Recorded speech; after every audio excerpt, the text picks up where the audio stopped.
A young boy named Harold prays for good work. He thanks and smiles. Someone asks why he is in such a good mood. The same people want to say something else, but Harold escapes. Harold looks very happy. He hurries somewhere and smiles widely with his joyful thoughts. He is waiting for his own house, which was completed only yesterday. This is his dreamy house. But Harold was waiting for a terrible surprise. His new home was in great danger. The fire began, the flames swept the house. Harold fell on his knees from despair and could not believe it. Harold sees that his new home is burning in panic. He cries with 3 streams and shouts that his home is on fire. But as they say, luck often comes after failure. Harold stands on ashes. He is shocked. Tears still flow from his eyes. He cannot believe what he sees. At this time, the city lives with its life. Passers-by rush the streets. Children run around. Instead of a city wide with neat houses and a castle in the valley, we see Harold. He depressed the noisy streets.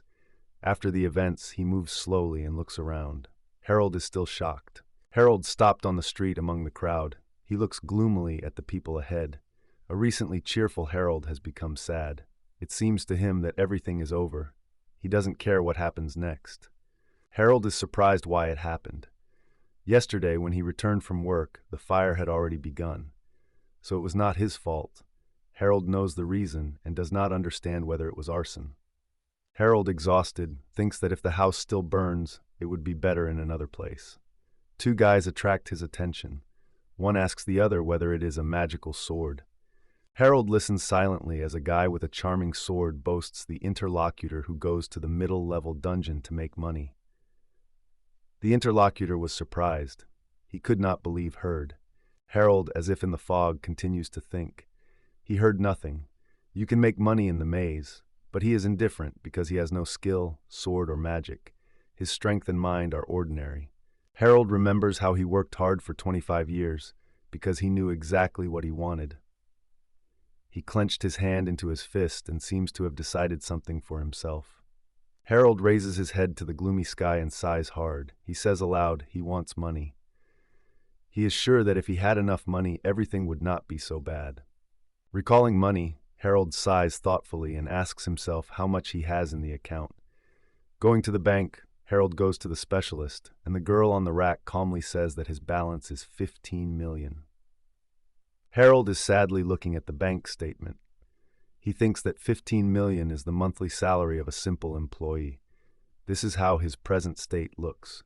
He has nothing more because he worked very carefully. Harold recalls that it was difficult for him before. In addition to the main work, he collected wild plants and medicinal herbs and then sold them in bulk. Harold recalls that his savings from hard work amounted to $2 million. He spent most of this money on the construction of his dream home. Harold closes the eyes. He says he does not like his position. Without emotions, he tells the employee of the bank that he will withdraw all the money from his account. Having spent all the money, Harold is slowly walking over the crowded streets of the city. He thinks that although he has almost no money, he will still spend the rest right now. Harold smiles sadly with his bitter thoughts and shakes. He lowers his head and looks as if he is about to cry. He has only one thought in his head. After this fire, he is completely desperate. Suddenly, Harold raised his hands up as if he was delighted. He decided not to be upset, but to go and eat something delicious. He then notices a sign on the sidelines. He looks at him in surprise and thinks about not trying to play to make money.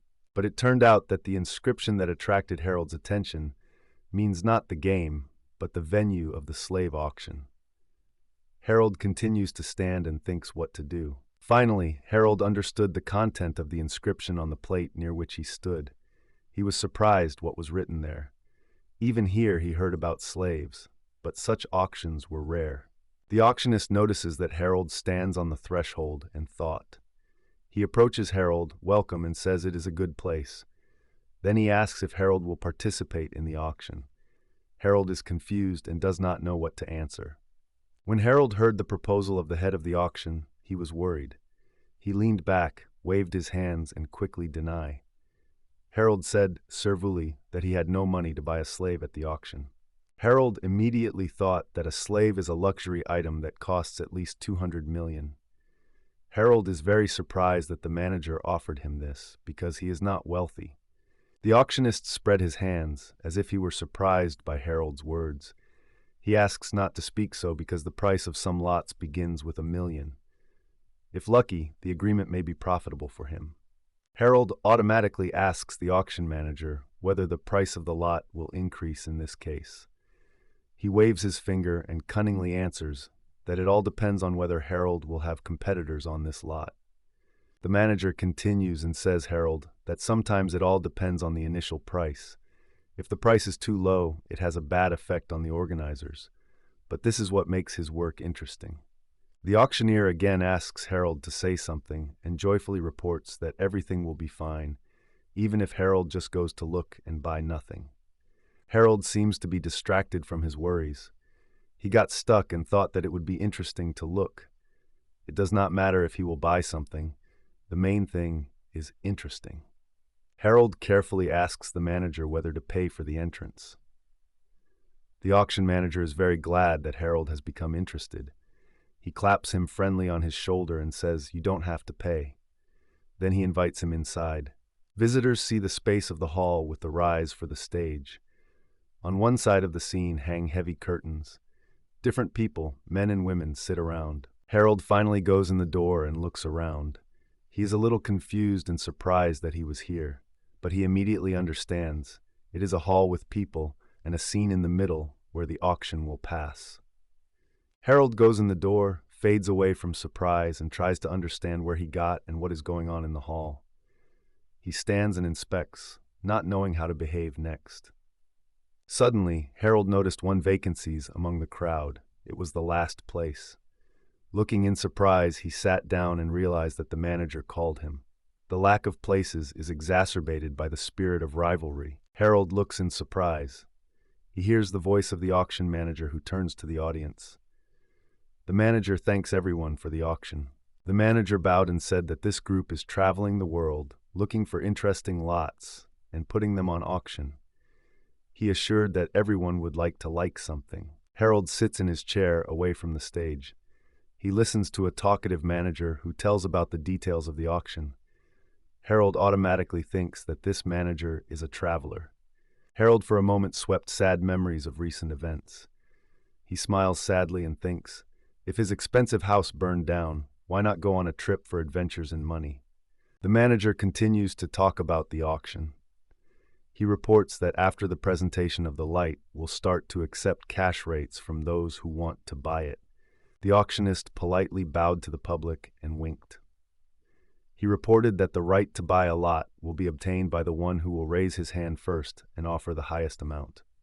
The manager seems to have finished explaining the rules of the event. He spread his hands to the sides and announced that the auction began. The manager will now present the first lot. Initially, the manager brought the girl in a very open outfit. Harold saw her, surprised, and looked at her, not looking. The first was the elf girl. This is a beautiful forest beauty.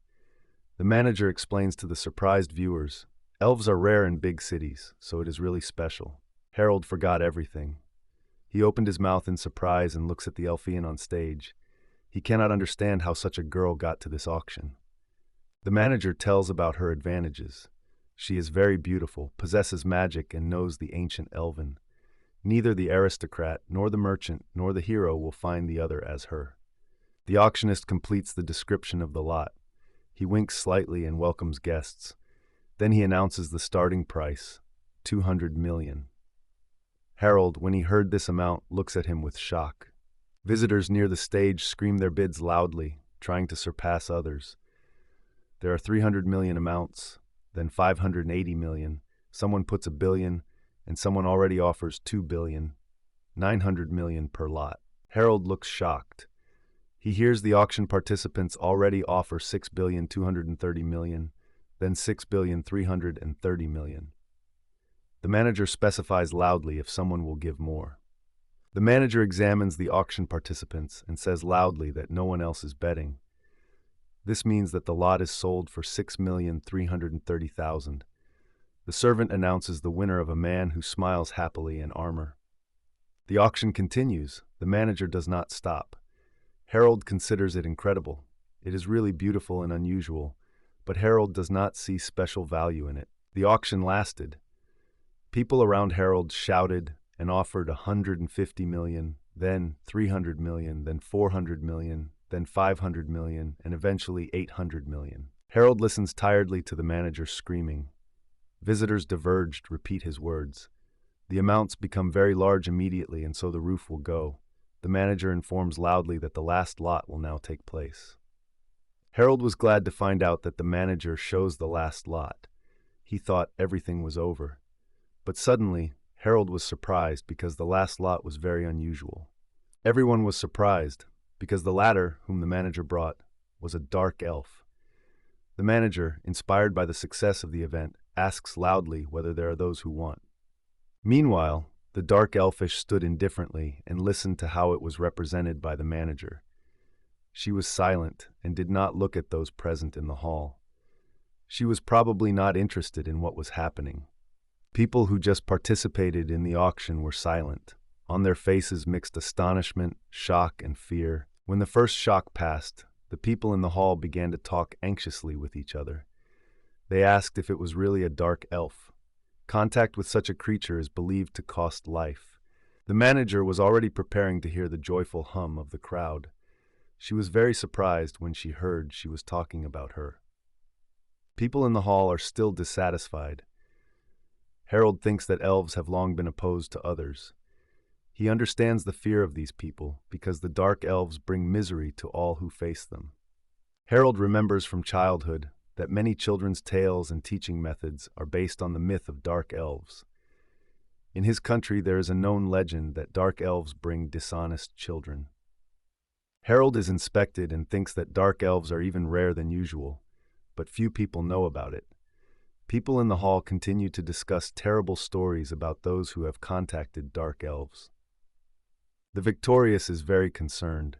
He reports that the elf young, innocent, knows in magic, knows how to do household chores, can accompany the satellite in adventures, and has excellent style. People around skeptically are silent and do not look at either the manager or the dark elf. Suddenly, someone shouting that on their continent of dark elves is called unclean. The manager screams in response to people's dissatisfaction. He argues that on different continents, everything is arranged differently. Some people believe that innocent dark elves bring great happiness.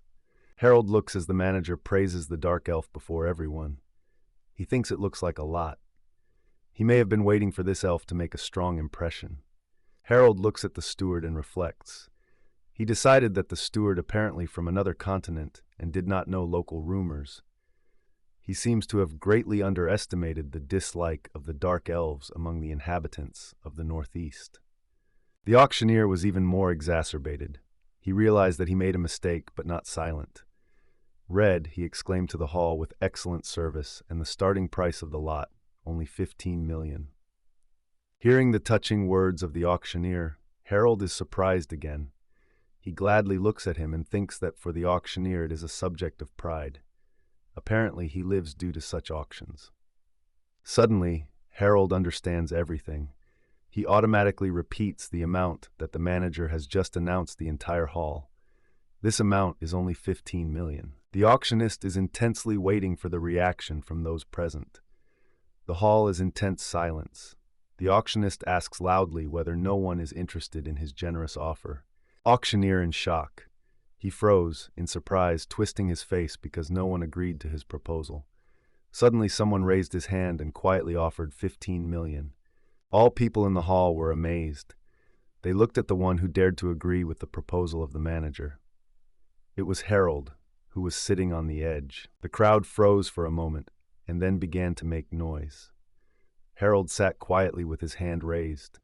The people in the hall shouted that it was impossible, and someone really dared to make such a decision. They did not understand whether he was doing it seriously. The dark elf, which was paid to everyone in the hall.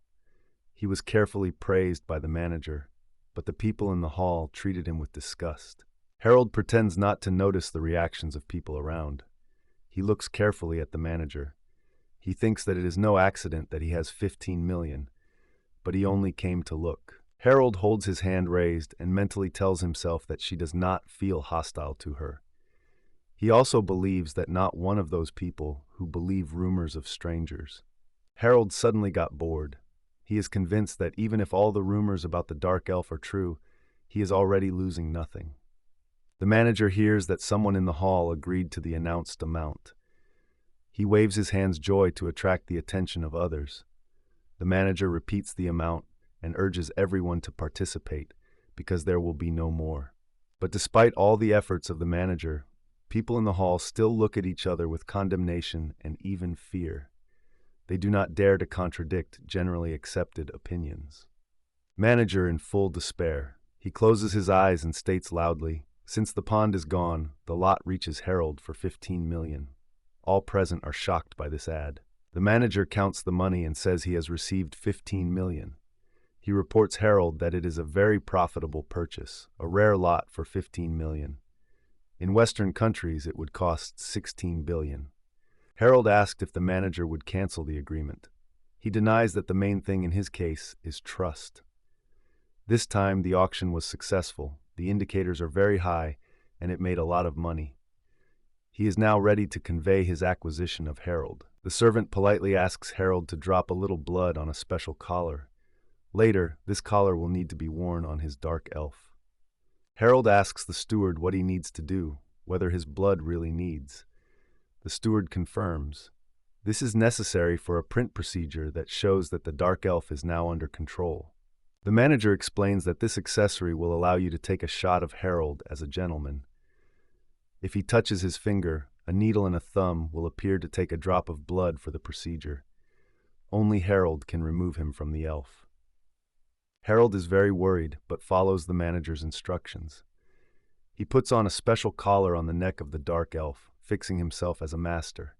They are now firmly related to the procedure. Harold looks directly into the eyes of a dark elf and calmly explains that after he put on this decoration on it, he became her master. The dark elf is wide open. In surprise, he agrees and thanks him. The dark elf did not show interest in events. Now she is carefully and in surprise to consider herself and the decoration that a man who called herself as her owner. Harold smiled and looked at the dark elfwa in front of him. He calmly said that she still does not know her name. The dark elfish was surprised. The dark elfish is very confused. It is still shocked what is happening, but does not look away from Harold. She hesitates a little looking at him and says her name is Athai. Harold, with a friendly smile, easily winked the young dark elf. He said her name is very sweet and his name is Harold. The full name is Harold Smith. The dark elfish of Asiati looks at him widely open eyes and calls him a messenger herself in his own way. Then she looks even more attentive and wants to ask something, but does not dare. But Harold noticed that the dark elfian adventure has not made a look for some time. He stopped, was surprised, and, hearing a little hesitant, asked if everything was fine with her. The young dark elf adaptus was very ashamed when she realized that Harold noticed her curiosity in him. She quickly turned away and said that she was fine with her. Harold thought, but she suddenly said that she was glad that everything was well with him. For the first time from the moment of dating Harold, she smiled with this unusual elf's girl, looking at him just in the eye, without fear. Harold also thought suddenly.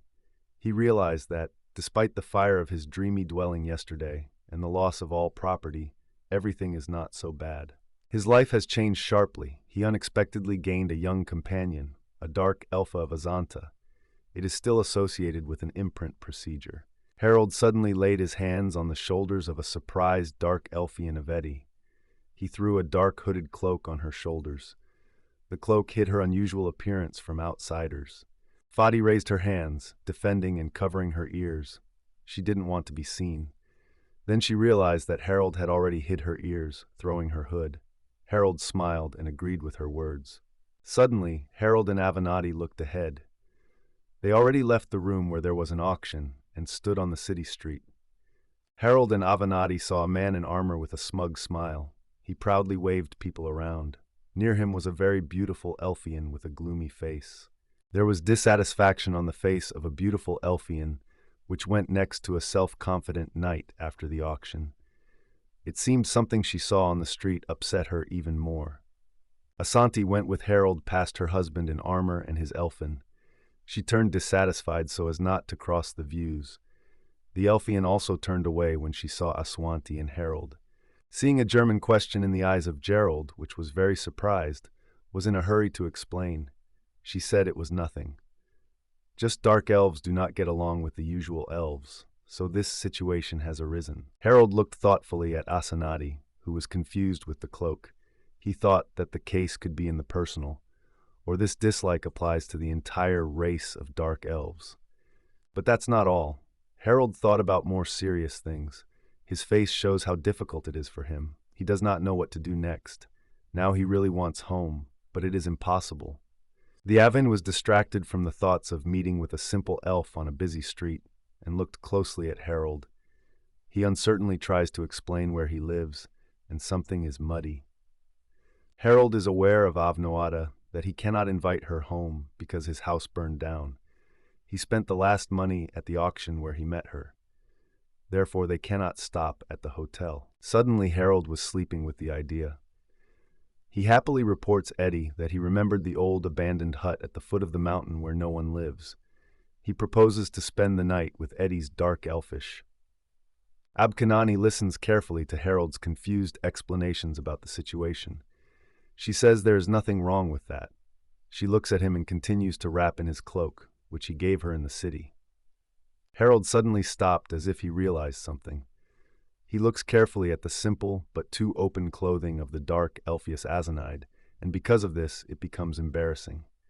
The outfit of a young dark Elfian consists of a cheap dress, bracelets, and capes that Harold threw it on it after auction.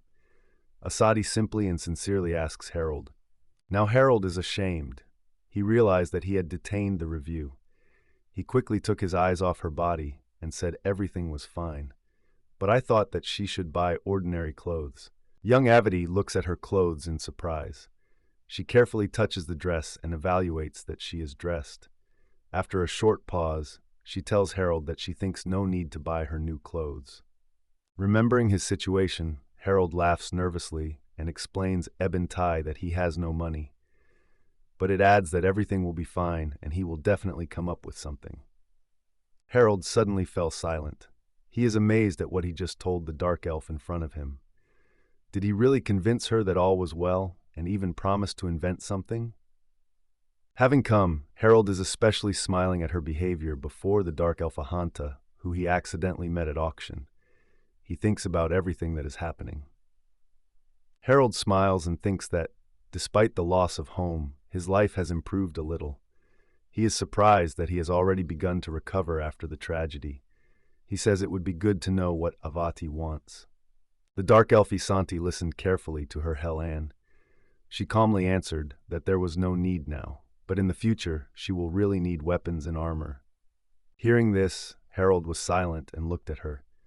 Vianney clenched his fists and said that if there was no money, we need to go to the maze. Even if they do not go far, you can still earn. The dark elfian Adalati compressed his fists and said Harold, who has experience in the labyrinths. She also assured that they would not be left without money together. He was surprised by her words about the maze.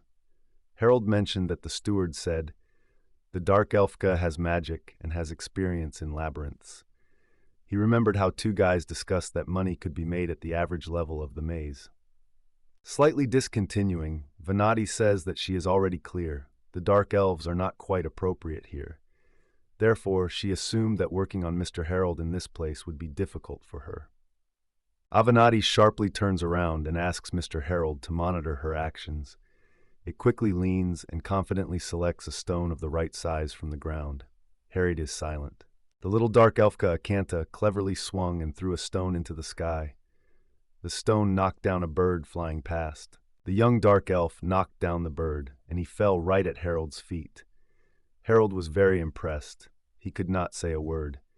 He just stood and looked at the unexpected act of his companion. He continues to stand with his eyes wide open at the bird lying at his feet.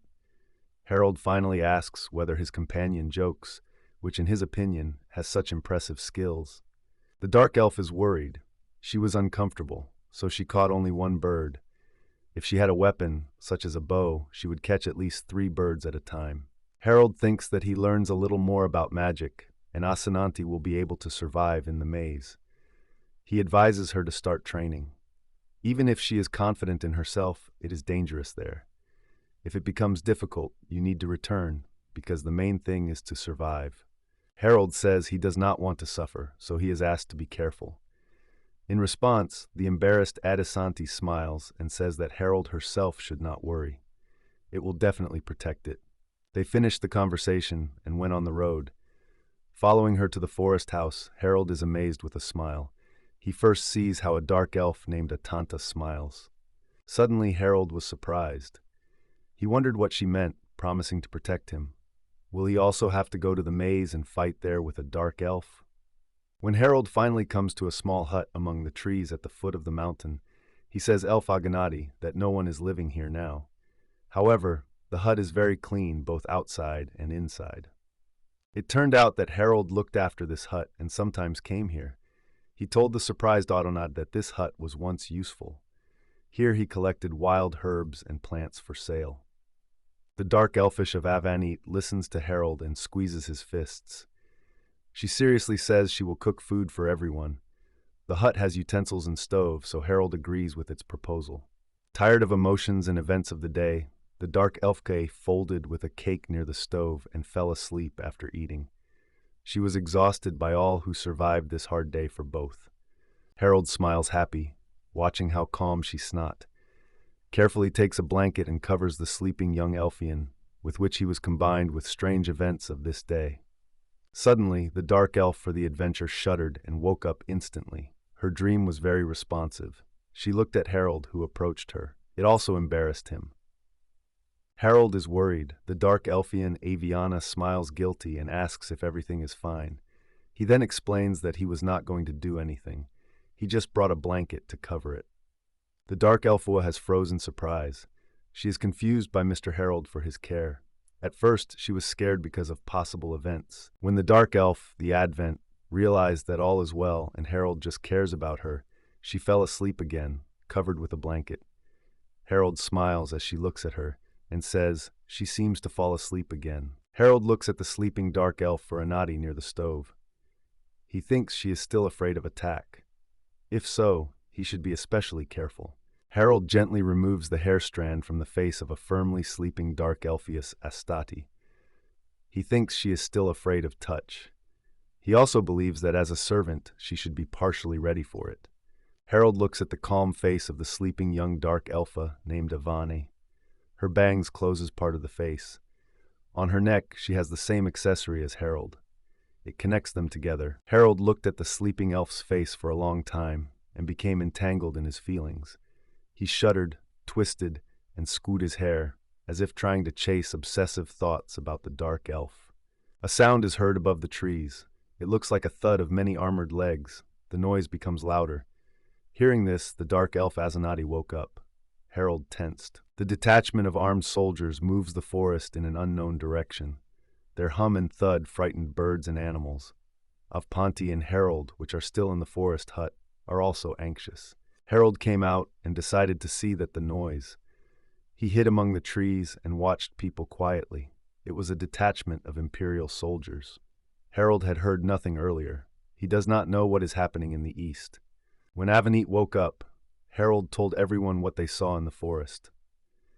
He does not understand what is happening in the empire now, and whether it will grow into a great war. For breakfast, the dark elf Ahanati sits on the floor and listens carefully to Harold. He tells her what he saw in the forest and about his anxiety about life in this country. Then she says that his words even scared her. Harold is surprised that it can scare her. He looked at her and asked if he did not want to go to another place with him, to another place, away from him. The elfish advertisement reacted to this issue.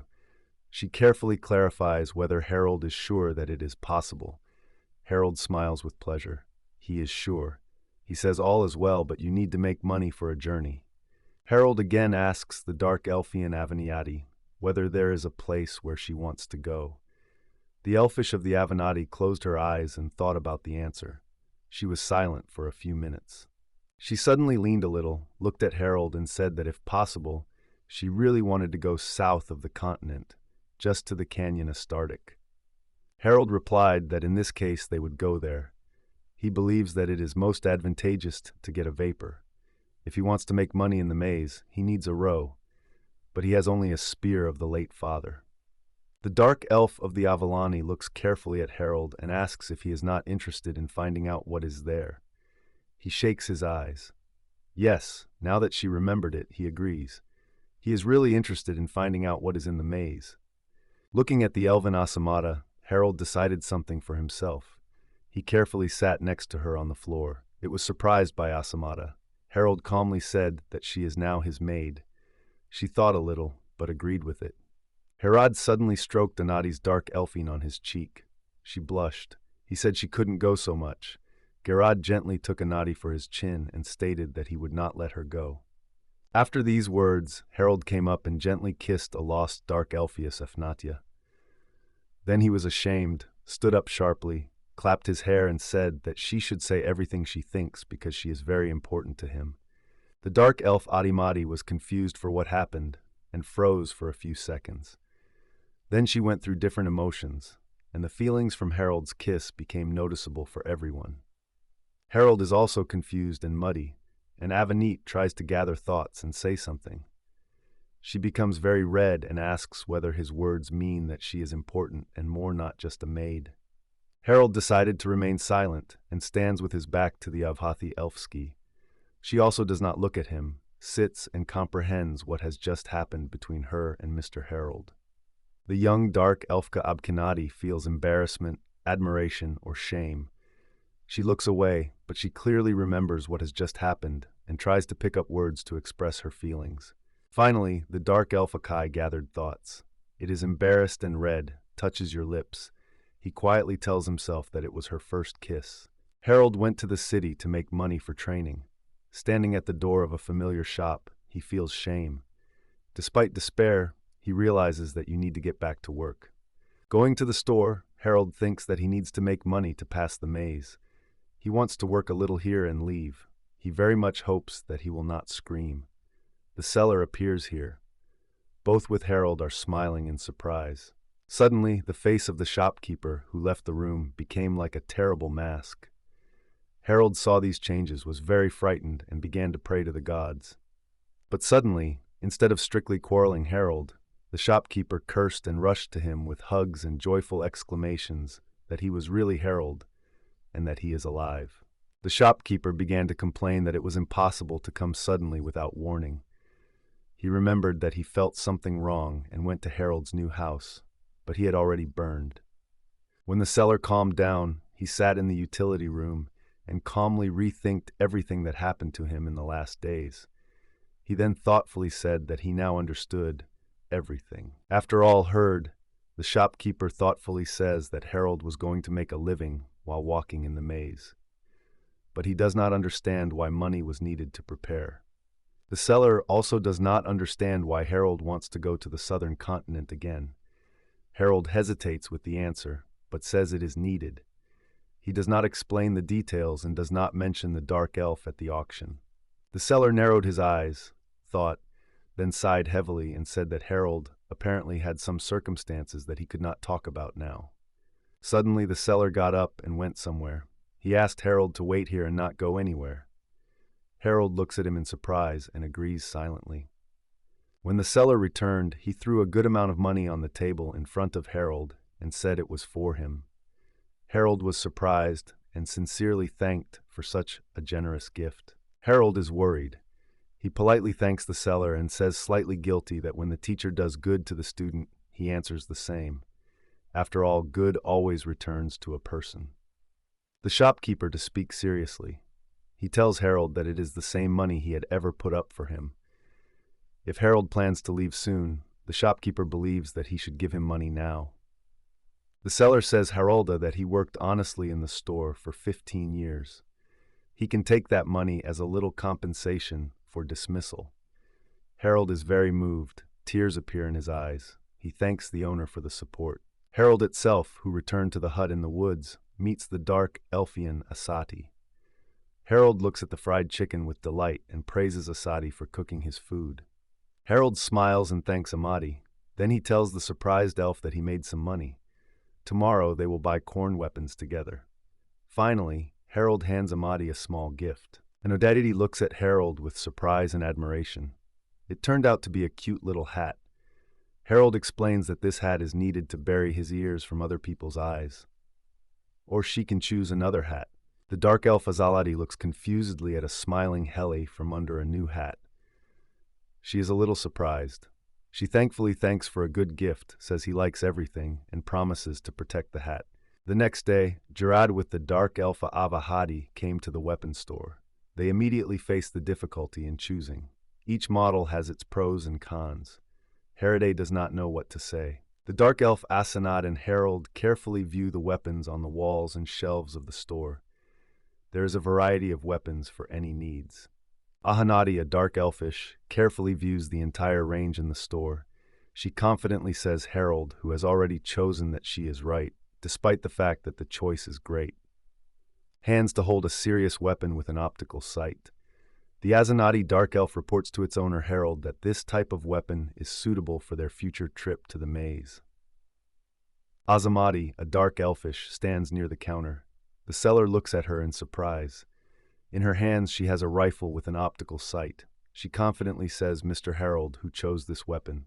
The seller smiles in the store and looks at her choice. He asks if she really needs this sniper rifle. If so, 50,000 will be paid with Harold. Harold is glad that everything suits her, but believes that Adamadi could choose more expensive weapons. The dark elfish calmly replies that the price is one of the reasons why she chose this weapon for going to the maze. Auntie says Harold that she really wanted to have firearms. She looks at the wall with weapons and adds that the charming bow is stronger than ordinary weapons, but this is not the main thing. Harold automatically looked at the wall with magic bows and was surprised that they cost 6.8 million. Fadi looked at the wall with meadows and said that firearms had an advantage because it has power even at a low price. The disobedient continues to explain Harold that the chosen weapons still need ammunition, but the final price will match the quality if you do not waste them in vain. The disadvantage of the rifle is that it is very loud and it is more difficult to aim from it than a bow. She says the rifles have downsides, but you can refine the details that make noise, and Ati shoots well. Harold silently watches how House is fun and reasonably telling the dark Elfia Queenie about the advantages and disadvantages of different weapons in the store. He is surprised that she is so calm now. Harold noticed that his elf's girlfriend Avenatti was interested in weapons, so she spoke so joyfully about it. Thinking about it, Harold smiled again and blushed. Harold and the shape of the wadding were glad that she decided so. They take this sniper rifle with an optical sight. He advises to take the muffler for this rifle so that the shots are quieter. Hearing such a proposal from Mr. Gerard, the Elpheus Abenati happily clenched his fists. Her eyes shone with happiness. She asked if he was confident in his generous offer. Herade calmly replied that yes. Standing near the counter, Eddie politely tilted her head in front of Mr. Harold. She thanked him in his generosity and promised him that it would be useful to him, having all the things he chose for her. Finally, Adadi and Harold have completed the choice. Their list included a sniper rifle for 50,000, 20 sets of rounds for 20,000, cartridges for 20,000, leather gloves for 10,000, and a muffler for 80,000. Harold is watching the dark Elfian Avenatti, who is already in new clothing and equipment. She has a sniper rifle on her shoulder. Avenatti with a smile says everything is fine and she is ready to go. Suddenly, the Elfian apartment turned and noticed that her mentor was quiet behind. She was a little embarrassed because she just waited for she to finish his preparation for a campaign. Harold is still smiling at her thoughts, but the Avani notices that his clothes and equipment are different from it. Harold is dressed very simple and cheap. With him only parents are the old spear. The embarrassed Elfian tries to talk about the appearance. She says Haralda-sama is her master, and she is a servant. At the same time, she believes that he does not look like his status. Harold was surprised by the words of the dark Elfie. He looks at her and tries to understand what she means. Avanti says he could pay attention to himself while looking for the best jewelry for her.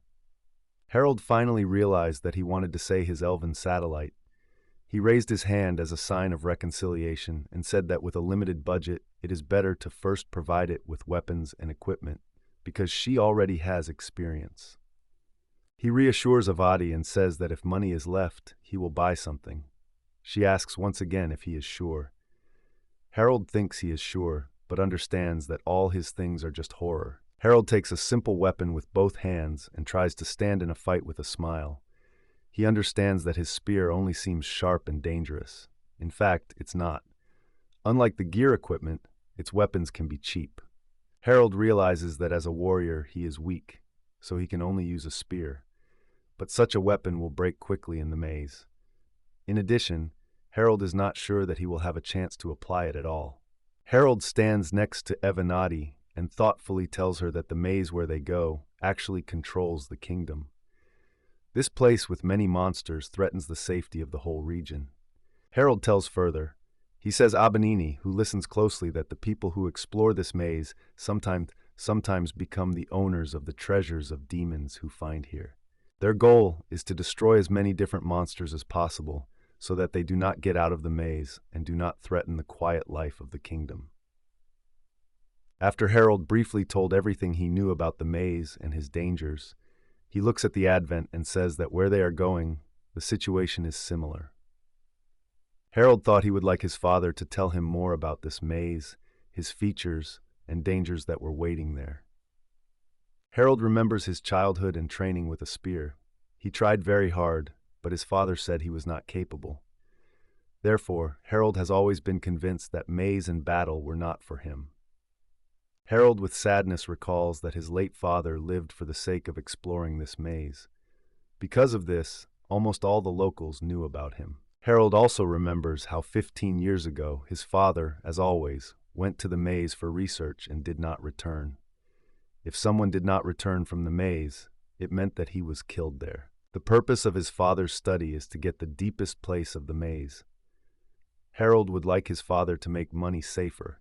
He did not understand why to go to a narrow maze with a spear in his hands. In childhood, Harold was weak and weak. When his father disappeared in the maze, his mother could not stand it and died too. So Harold stayed alone. Harold recalled sadly how he recently asked the elf to not take risks in the maze and return if it was difficult. And now he has not yet entered the maze, but already feels that he will not cope. Gerald mentioned the past and sudden death of parents. His thoughts were interrupted by alarmed Apamati. She asked if everything was fine with Geralda's Salmus. Harold realized that he was too fond of memories. He smiles, immediately reassures her and says that all is well. Thanks for her awareness. Atheed is very aware of his praise. The unexpected simple words of Harold and his new praise forced the dark elf to become discord. She clenched his fists, looked away, and blushed again. She asked him not to tell her such shameful words. Finally, Harold and Elf Asanati got the right place. Harold is happy to say that this is a maze. He is amazed at how many people want to enter the maze. Asanati looks silently. Here, someone calls them loudly and asks to wait. A man approached the herald and his companion. Harold's clothing realized that it was a maze. The man asked if he had to pay for the entrance. The security guard says that the entrance is free, but asks to pay attention to one small problem. Harold and Avenatti do not understand what the problem is. The guardian says they recently learned about a very dangerous monster who walks through the maze. The guardian reports that the knights were collected, but the monster was not found. Since it no longer appeared, the searches were stopped, but it is necessary to remain alert. Harold whispers something Avenardi in his ear. He asks what Aswanti thinks about it. She says that if monsters are one or two, then it is possible. She confesses that she was wrong before, but this time, no. She firmly squeezes his fist and advises him to be more attentive in the maze. Suddenly, someone screams about the monster and close death. Harold and Avaniati are surprised. They see a group of people enter the labyrinth, pushing everyone in their way, even a guard. News see Harold and Avanit, consider them bad, and offer to return home immediately. One of the young men mockingly asks Harold, who has a spear, and whether he is really going to go with him to a maze. They continue to make fun of Harold, compare him with pioneer Edwin Smith. Once one of them was fond of Smith, but now he does not understand why, because Smith died. Harold in shock. They really talk about Edwin Smith, the name of his late father, a researcher of mazes. Harold thinks of the names of the legendary pioneers. Suddenly, the same young man notices Amati. He believes that she is very sweet in this hat. He lost all honesty. He notices that she has a large uniform, and he likes such girls. He brazenly invites her to leave Harold. Suddenly, Harold's face has changed greatly. Harold hit the spear sharply and put the edge on the neck of a cheeky young man. He gasped with fear and indignation. Harold makes a terrifying face and says the villain that just had to look at his girlfriend and threaten him. The accomplices of the new moon stand near the shock. Harold is upset. He realizes that everything went to it and surprised nothing.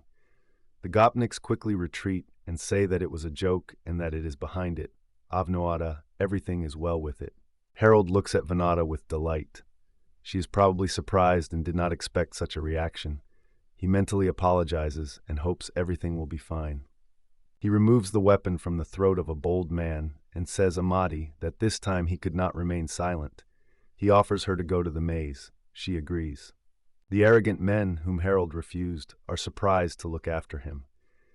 One believes that everything is over, but the other doubts. They consider Harold a newcomer, but they do not want to touch him again, because he could just kill one of them.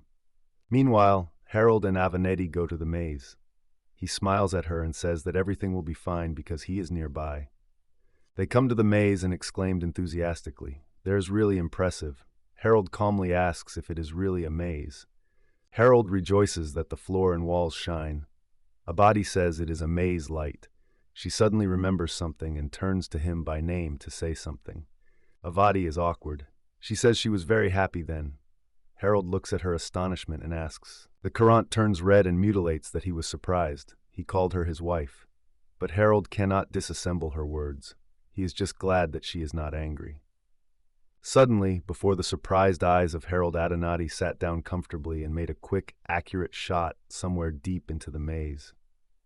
She continues to look at the corridor and waits for a reaction, but there is quiet. Then she tells Harold who wounded someone there. He is very surprised.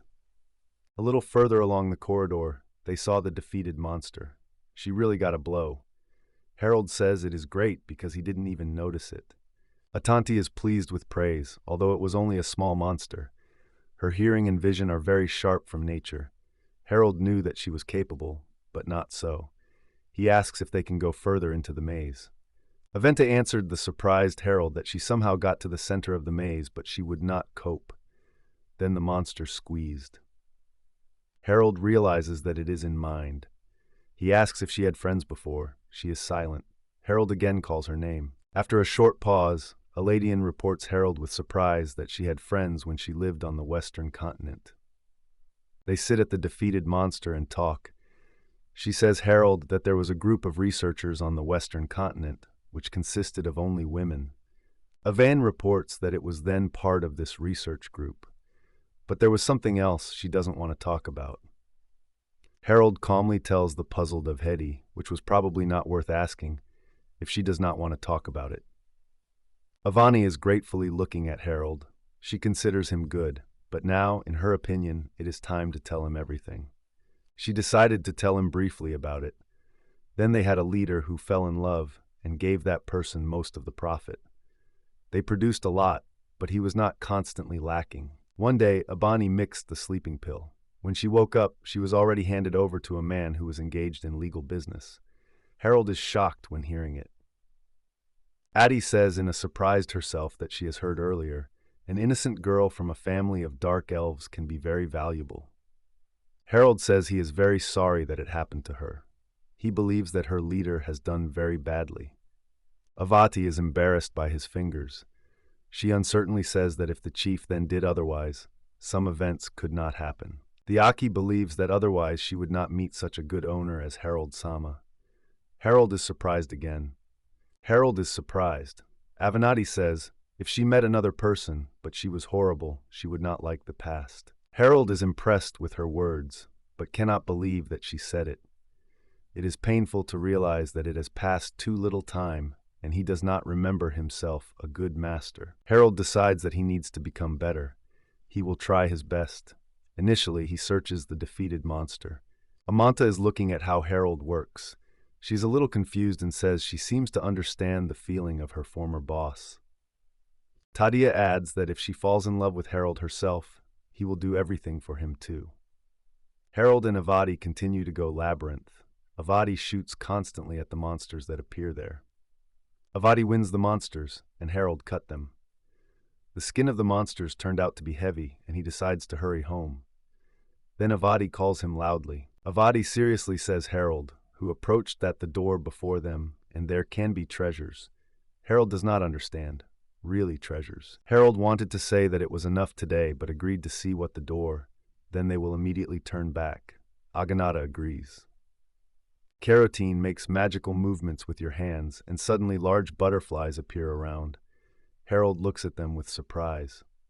He does not understand what is happening and asks Anata what she is doing. She replies that she created these butterflies with her magic. The advertisement reports that the butterflies smell the danger and stop at the traps. Harold rejoiced in this news. Alati says Harold that she has many others, but she cannot use them directly in battle. Then she noticed one of the butterflies. Avadi says there are still traps ahead, and therefore there may be treasures. Harold is not sure whether she believes that there was no one before. Avadi agrees because many have remained at the upper level. In addition, Adante says this treasure could have appeared here recently. Harold is surprised again, as that could happen. She says Harold was right. It is believed that the maze has its own will. When the treasure is taken away, the maze destroys this place in a few days. Over time, the labyrinth moves the treasure to other places and puts traps. Harold thought about it. It is rumored that the maze creates monsters. It has many mysteries. Harold and Avanetti pass traps and open the door. He orders to go forward. They go into a large space with an increase in the center. Harold looks at the item that stands in the room. He understands that it is really a valuable artifact. Harold looks at the subject in front of him and thinks it is a cursed dagger or something like that. Agadi agrees that it is a rare subject for high levels. Harold says Avanetti, who understands, she knows that he knows little about the maze. Therefore, he asks how they should continue to use his dagger. The Gandhi replies that it depends on the type of magic that underlies the curse. You can use magical objects, but if they are based only on harmful curses, they will not be able to use or sell. Harold proposes to change nothing until they find out what the curse is. He wants to avoid danger. He asks if this dagger is expensive. Adamines replies that yes. Fadi explains that the price of the dagger is the same as the cost of the whole house. It is shocking Harold. Does the dagger really cost as much as the house for which he postponed money for 15 years? Avadi says that if they are able to constantly make a profit at the initial levels, they will have enough money a month. If you are lucky, they will receive the amount you want at once. Harold listens to this stunningly. Harold believes that by selling a dagger, they will not be able to buy a house immediately. Therefore, you should not worry. It is better to earn safe. They only need money to travel. The Autodai agrees with him. Having agreed, Harold and his satellite, the dark elf of Avatati, they smile to each other. Harold and Avanati came out of the maze with monsters. From the outside, some movement and conversation can be heard. Harold and Aveti stopped at the edge of the crowd. They do not understand what is happening in front and why such a noise. It turned out that the reason for the general rise was a man in the lats, the third son of the Count. It was an Elfian with him. They say that it goes to the maze. Harold recognized him and the Elfian. Harold looks at the son of the Count and his accompaniment. He realizes that it was really she. The son of the Earl behaves boldly, loudly says that the Elfka is his servant, and swaying it before the crowd. The son of the Count behaves roughly. He strongly pushes the elf and demands to publicly name her master. She feels shame and anger. The son of the Graf again pushes the Elfian. She hurts, but she says that her owner is the son of the Earl. He laughs loudly and boasts before the crowd. Aralad is outraged by the behavior of the son of the Earl. He thinks that he will not dare so, and the elf must repel. But he immediately realizes that they are associated with the same procedure as Avanat, so it is impossible. The son of the Earl boasts that his elf is very beautiful and has magical abilities. The brazen son of the Count suddenly grabbed the elf. He thinks that she will come in handy in the maze and entertain him in the evening. He is passionate about the public. The son of the Earl says that none of the audience is worth the body of his maid, but he allows them to listen to her entertaining him. Addie stands in the back rows and says Harold that there are too many people here and she sees nothing. Harold says she doesn't have to see it all and advises Asante. She does not understand the reasons, but she agrees. Harold is upset. Harold and Avetnadi left the maze and crowd, after which they went to the city to sell prey from the maze. Harold and Asadi arrived in the Neapolitan Trading Company. Harold has already dealt with them and knows that they pay for everything they bring from the maze. He is met by an employee of the company. Harold is welcome in response. The employee is Tostasha. He politely asks what Harold can help. Tosu Gason is very surprised that he sees Harold's skin from the maze. He did not expect Harold to decide to explore the maze and wanted to find out the reason. Harold says he has happened to him and he needed money to go to the southern continent. Tosusan considers it a good reason and will not ask unnecessary questions.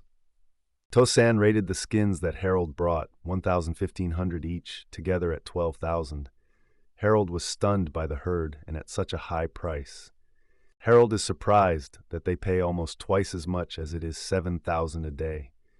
He understands that he will be able to accumulate money faster. Then he decides to ask something from Tosusan. Harold asks Tosusan whether the one knows how much it costs to get the southern continent. Tosusan asks again and thinks a little before answering. In the forest hut, where they found shelter, Harold and the past are eaten. Harold thinks that the two requires 3 million to reach the west and about 10 million for a direct trip to the southern continent. The high price is due to the fact that the straight road passes by a sea where many monsters. Cheaper and safer to go through the event. Safety is the main. If they raise money, they will all be fine. Harold rejoices. At first they wanted to collect 5 million, and now he knows exactly what they need. Their trip to the maze began. Harold and Aveti successfully continue to hunt monsters in the maze and take prey to the city shop. Harold and his partner, the Dark Elfka Amiti, were a wonderful team. They cooperate well. They earn 170,000 per week. If you deduct the required cost, there is 120,000. Harold wants to switch to medium level. Abani is sure that everything will be well and promises to resolve everything. Harold says it inspires him. He says that tomorrow they will go to the middle levels of the maze. She agrees, but at that moment he didn't even know what was there. Harold and Avenatti did not know the day before what was waiting for them at the middle levels of the maze. The moment has come when Harold and his companion, a dark elf Attalite, went to the middle levels of the maze. Harold is a little worried. He thinks they finally go to average levels, but he does not know what awaits them there. Suddenly, the adventure, which was a little ahead, tensed and stopped. Harold was surprised and asked what happened next. After a short pause, the maid anxiously reports Mr. Harold that she does not like something here. Harold clarifies what it means. The atmosphere presses and we get lost. The fun listens. No, she doesn't talk about it. Someone is approaching. Suddenly, someone pressed Harold to the wall and shouted that it was necessary to hide immediately. At this point, a horrible roar came from the maze, which stunned Harold. The corridor where they hide rushes a huge, toothed monster. His eyes burn like a flame. Dad shuddered when he heard that the monster was approaching. Harold does not hide fear and shouts when he hears a roar of a great monster in the dark. At the same moment, a large body of the monster swept past the place where he and Ajamani hid. They stayed in the tunnel. The monster screamed so loud that the sound sounded all the tunnels. Then he disappeared into one of the corridors. Agati fell to the ground when the monster ran past him. He reports a stunned messenger that this monster came from the lower floors. She shakes dust and says it is a monster like an earthly dragon. Harold immediately remembered the words of the guards. Now Harold understood who the security guard was talking about when talking about a monster from the lower levels, which was seen on the upper ones. Akavati says that ordinary balls will not leave scratches on it. He has very thick skin. Harold offers Johnny to go home. Johnny would like to get to medium levels, but does not want to meet that creature. Johnny agrees with Harold. Suddenly, Avant and Harold have tensed. They hear screams and requests for help in the hallway. This is a man. He runs to them. A man ran out of the corridor. He screams loudly and asks to wait for him. There is horror on the man's face. He shouts that a high-level monster appeared and asks for help. The man fell on his knees. He says there were 4 of them. His comrades hid in a crack, but the monster found them. The man says that now this terrible monster near the cleft is waiting for people to come out to eat them. Listening to the complaints and pleasures of the man who ran out, Harold thinks that he has seen him earlier. He finally remembers exactly where. The man who is now asking for help was the same arrogant hammer that recently clung to Harold and Avenat at the entrance to the maze. But to return and call for help, it is too late. The man continues to plead. Harold believes that few can defeat this monster. He understands a person's feelings, but it is stupid. Harold looks at him and thinks that asking for help with those with whom he recently quarreled is not good. Harold aloud says he is sorry. The man continues to ask and says that there are those who have children. If they die in the maze, the children will remain themselves. Harold froze. Harold immediately remembered his childhood and how he lived after the loss of his father and then his mother. The maze is associated with the death of his parents. For Harold, this means that the maze will take away one of the children of their father or mother again. Harold asked the man where his people. It was strange to him that he really wanted to help. Avenatti was also worried and did not quite understand what Mr. Harold was referring to. Harold smiled at Avenit and said that the man claims those people have children. Although they are very angry, you will not do anything. We will have to go and help. Harold says Adonani that he wants to use his secret weapons and asks to take care of him if he faint. Adonani screams in the trail of Harold when he runs away. She does not understand what secret weapon is discussed. Harold, with a ready-made spear, runs a corridor of the maze and goes to help people stuck in the crack. Then he ran to where the monster was waiting for the prey. Harold thinks that this is the case. Those 4 are probably hiding in the gorge, and the Earth's dragon is waiting for them to come out. Harold stands behind the monster of the land, waiting for the prey. He evaluates the situation and prepares for the attack. Harold says that since one is one thing, he can easily fulfill his plan. Harold said that the monster behaves carelessly and self-confident as a strong man. He is too busy with his role and does not notice Harold behind. Therefore, Harold has every chance of attack. Harold grabbed the spear and jumped out of the shelter. He mentally told himself that the monster had ruined this battle. Harold's body began to change rapidly. He accumulated energy from another dimension. Every centimeter of his body was filled with this power. The brain has frozen as if it were about to explode. Harold can now release the accumulated evil energy into its short spear. It causes a strong blow to the monster. Harold suddenly remembered how many years ago his father told him that this power was different from magic. This rapid flow of force cannot be shown openly in this world. The staff, which Harold has thrown with extraordinary strength and speed, flies to the target. He prepares to impress her with one accurate blow. Harold's spear pierced the skin of the wounded monster. He shouted with pain and annoyance. The monster fell to the ground with a loud roar. After such a strong blow, Harold almost completely lost strength. Blood flowed from his eyes and nose. He swung, fainted, and fell to the ground. Already falling, Harold realized that such a blow would be very expensive. Through the fog, he heard the voice of the airline that called him and ran to the rescue.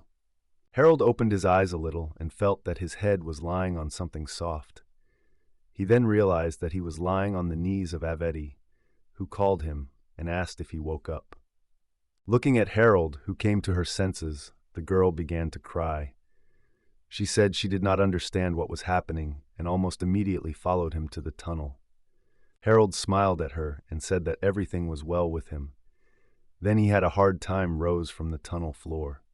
Harold thoughtfully notices that he will become dizzy in his head, but he feels nothing serious. Karen says he is faint for an unknown reason. She ran after him and saw him. She also saw blood. Harold smiles at Evanata and says it will be careful next time. She frowns and asks him to promise it. Harold replies that he promises. Harold mentioned people in a crack and asked if everything was fine with them. Almost immediately, they saw these people withdrawing from the tunnel. The whole company gathered around Harold and thanked him for the salvation. Their leader apologized for what he said. One of them cries and thanks Harold for salvation. He already thought he would never see his child again. He believed that he would die soon. Harold and his companion, the dark Elfian of Athenity, looked at and smiled satisfied. They are glad that everyone remained alive. Harold put his hands. He has just won and wants to pick up part of the monster's carcass for sale. But it will be difficult to cut a piece because the skin is too tight. He says again that the skin of the monster is like dragon metal. It is very firm, difficult to remove. But Mr. Gerard has already made a hole in it. By the way, she wants to ask him about something. Asante stands at the defeated dragon and asks Mr. Gerard how he managed to break through such a large hole in this monstery. Answering Avanide's questions about how he punched the dragon, Harold said that he used a rare skill, a continental and descending right-off. Hearing Harold's response about the attack on the dragon, Athenat was much surprised. She says the teacher has a very rare talent. Harold also tells her that every time he uses a spear loses consciousness and fainting. The spear is heated and begins to melt. Therefore, he cannot always use it. The Avalos remembered how he fell and wept again. She almost through tears asks Harold no longer to use this spear. Harold is surprised and excited by her words. He listens to her, smiles sadly, and promises not to do so. A group of saved ones approach them. They offer Harold help to move the bodies of the defeated dragon home. Harold rescued them, and they want to thank him. Harold gladly accepts their proposal because this monster has a very thick skin. He also does not know how much money they will pay for it. In the company in Naples, where Harold brought the prey, he communicates with employees.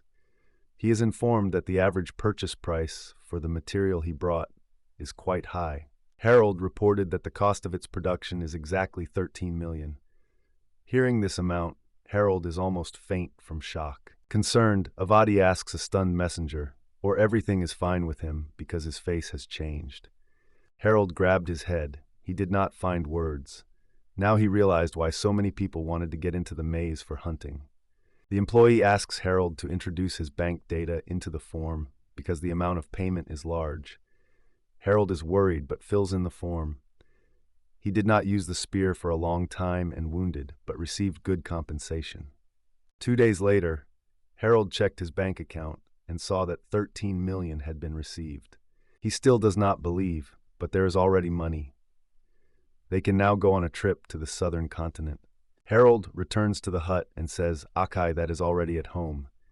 He brought a delicious dish with peaches and offers Akai. She asks whether he does not want this dish. Avrati really liked Harold's attention, and she looks at Yama with unspeakable joy. Harold says he decided to make her a surprise. Therefore, he brought her treats. She thanks him and says she is already eating it. Harold is nice to watch. Adorat eats a delicious snack. She says she really likes. While she eats, Harold reports that they have finally accumulated money and go on a trip tomorrow. Jinti sees the carriage for the first time and asks Harold whether he ordered it. The carriage will take them to the port city. There they will sit on the ship, cross the continent, and arrive west. They sit in a carriage and leave. From the window of the carriage, Harold suddenly saw a burning of his home, which he built for many years. He remembers everything that happened to him and understands that he could not imagine that he would get into such a situation. Harold smiles happy, looks at the Avane, and thinks that you never know what is waiting for you in the world. Ati noticed his gaze and asked if everything was fine with him. He was confused and asked if she had previously been on the western continent and whether she liked it there. Ati thought, there are many different races, so conflicts often occur. However, this place is still attractive. Harold thinks that Avenatti will tell something when they come. She agrees, but for some reason she apologizes. He says she should not do it. Taddy calmly says that Harold herself needs her. She is already happy from this. He smiles. 2 people appeared a little ahead of the crew. It's an old and girl. They are waiting for the crew because they have to go to the port. The cart stopped to plant pedestrians. The old man sat first. He looked at Harold and Avnoada in surprise. They also looked at him in surprise. The old man asked the young man who he was. Harold was surprised and said that he had already met this man. Harold thought that the man was wrong. The man began to talk about someone young who had already met. The man says his face did not look good. He tries to remember a friend, but only remembers that he was very cool. His son could not match him. The granddaughter of a man enters the room and calls him a rude. The man apologizes and says that he has worsened his memory. The girl makes the baby remember all the names. She asks her father's name, and her husband calls her son Gergo. Gerald thinks that this name is familiar with him. After a while, the man laughs and says they go to the Western continent. The main character understands that they are already on the road. They have already left. In the end, they came to the port city. The man said goodbye to the boys. His grandson told the characters that they were sitting on the ship and advised him to make a choice. Then they say goodbye. The guys decide to look at the ships. After a while, the man invites them to choose the best option for themselves. The man offers several options and says they have a week for a decision. Astadi and Harold decide to look for a hotel. Suddenly, the main character steals a bag. The young man is scared because there were all his money. The main character grabs the thief and notices traces of balls. Avanetti shot in the ground to slow down the thief. The young man looks at the thief and understands that he really needs money. Ant tries to teach his beautiful manners. A thief suddenly appears. She apologizes for her son. The protagonist advises her to raise her son better. The woman explains that she is trying, but she does not work. Suddenly, the guy begins to shout and asks the mother to silence. If they have money, they will be able to help the father repay the debt. The guy runs out of the room. The woman runs after her son. Harold realizes that this family has a problem. Abani says what happens in every city, but they need to find a hotel. After a while, all hotels say that there are no vacancies. The heroes have already received more than 10 refusals, but suddenly they find a free number. The room was tight with one bed, so the boys had to sleep together. Avani sees 2 pillows and is very confused.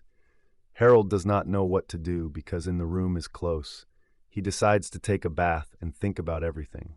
The adventurers also wanted to wash and said that the room was too small. Harold decided to sniff her, but the girl was very discouraged. Suddenly, Harold hears people pass by.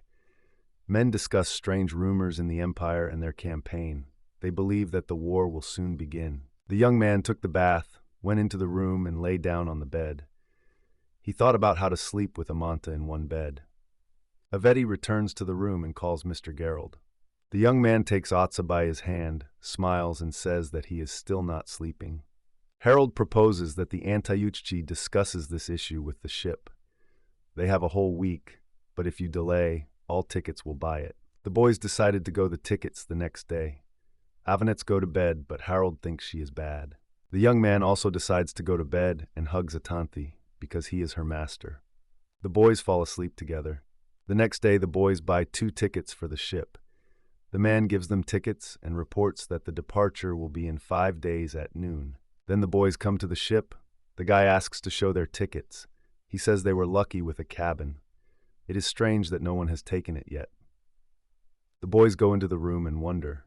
A beautiful girl shouts happily. The girl runs to the window and sees many fish floating in the water. She likes it very much. The young man realizes that the room is below water level. He knows that Avenatti really likes this room. He decides to bypass the ship. Suddenly, he is approached by Cecile, which they have seen recently. The girl is glad that the boys chose this ship. Harold asks Cecil where her grandfather. The girl says he sleeps. She offers a young man to walk together. Soon the girl flavored a delicious dish. She decided to make an offer to this young man, but he refused. Suddenly, Cecil says her grandfather liked this young man very much. He communicates only with those who like it. Suddenly, Cecil pulls his sword and directs him to a young man. Harold reflects her attack, and it is very surprising the girl. Harold says attacking so suddenly. The girl replies that if he did not respond, she would be able to stop this attack. The main character and the girl stand in the lane. They aimed at each other's weapons and waiting for the attack. Cecil smiles and looks at Harold.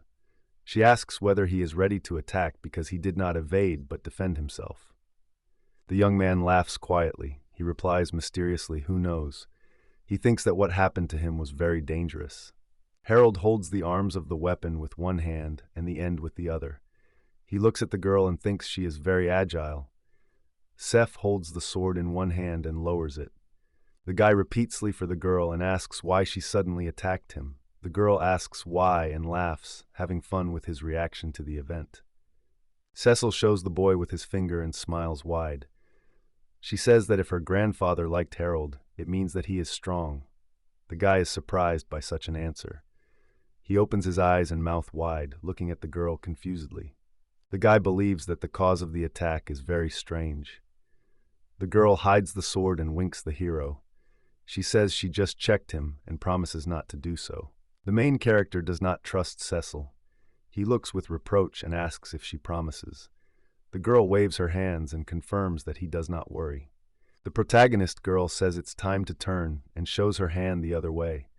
The guy looks at her with dissatisfaction, holds the spear and invites her to go first.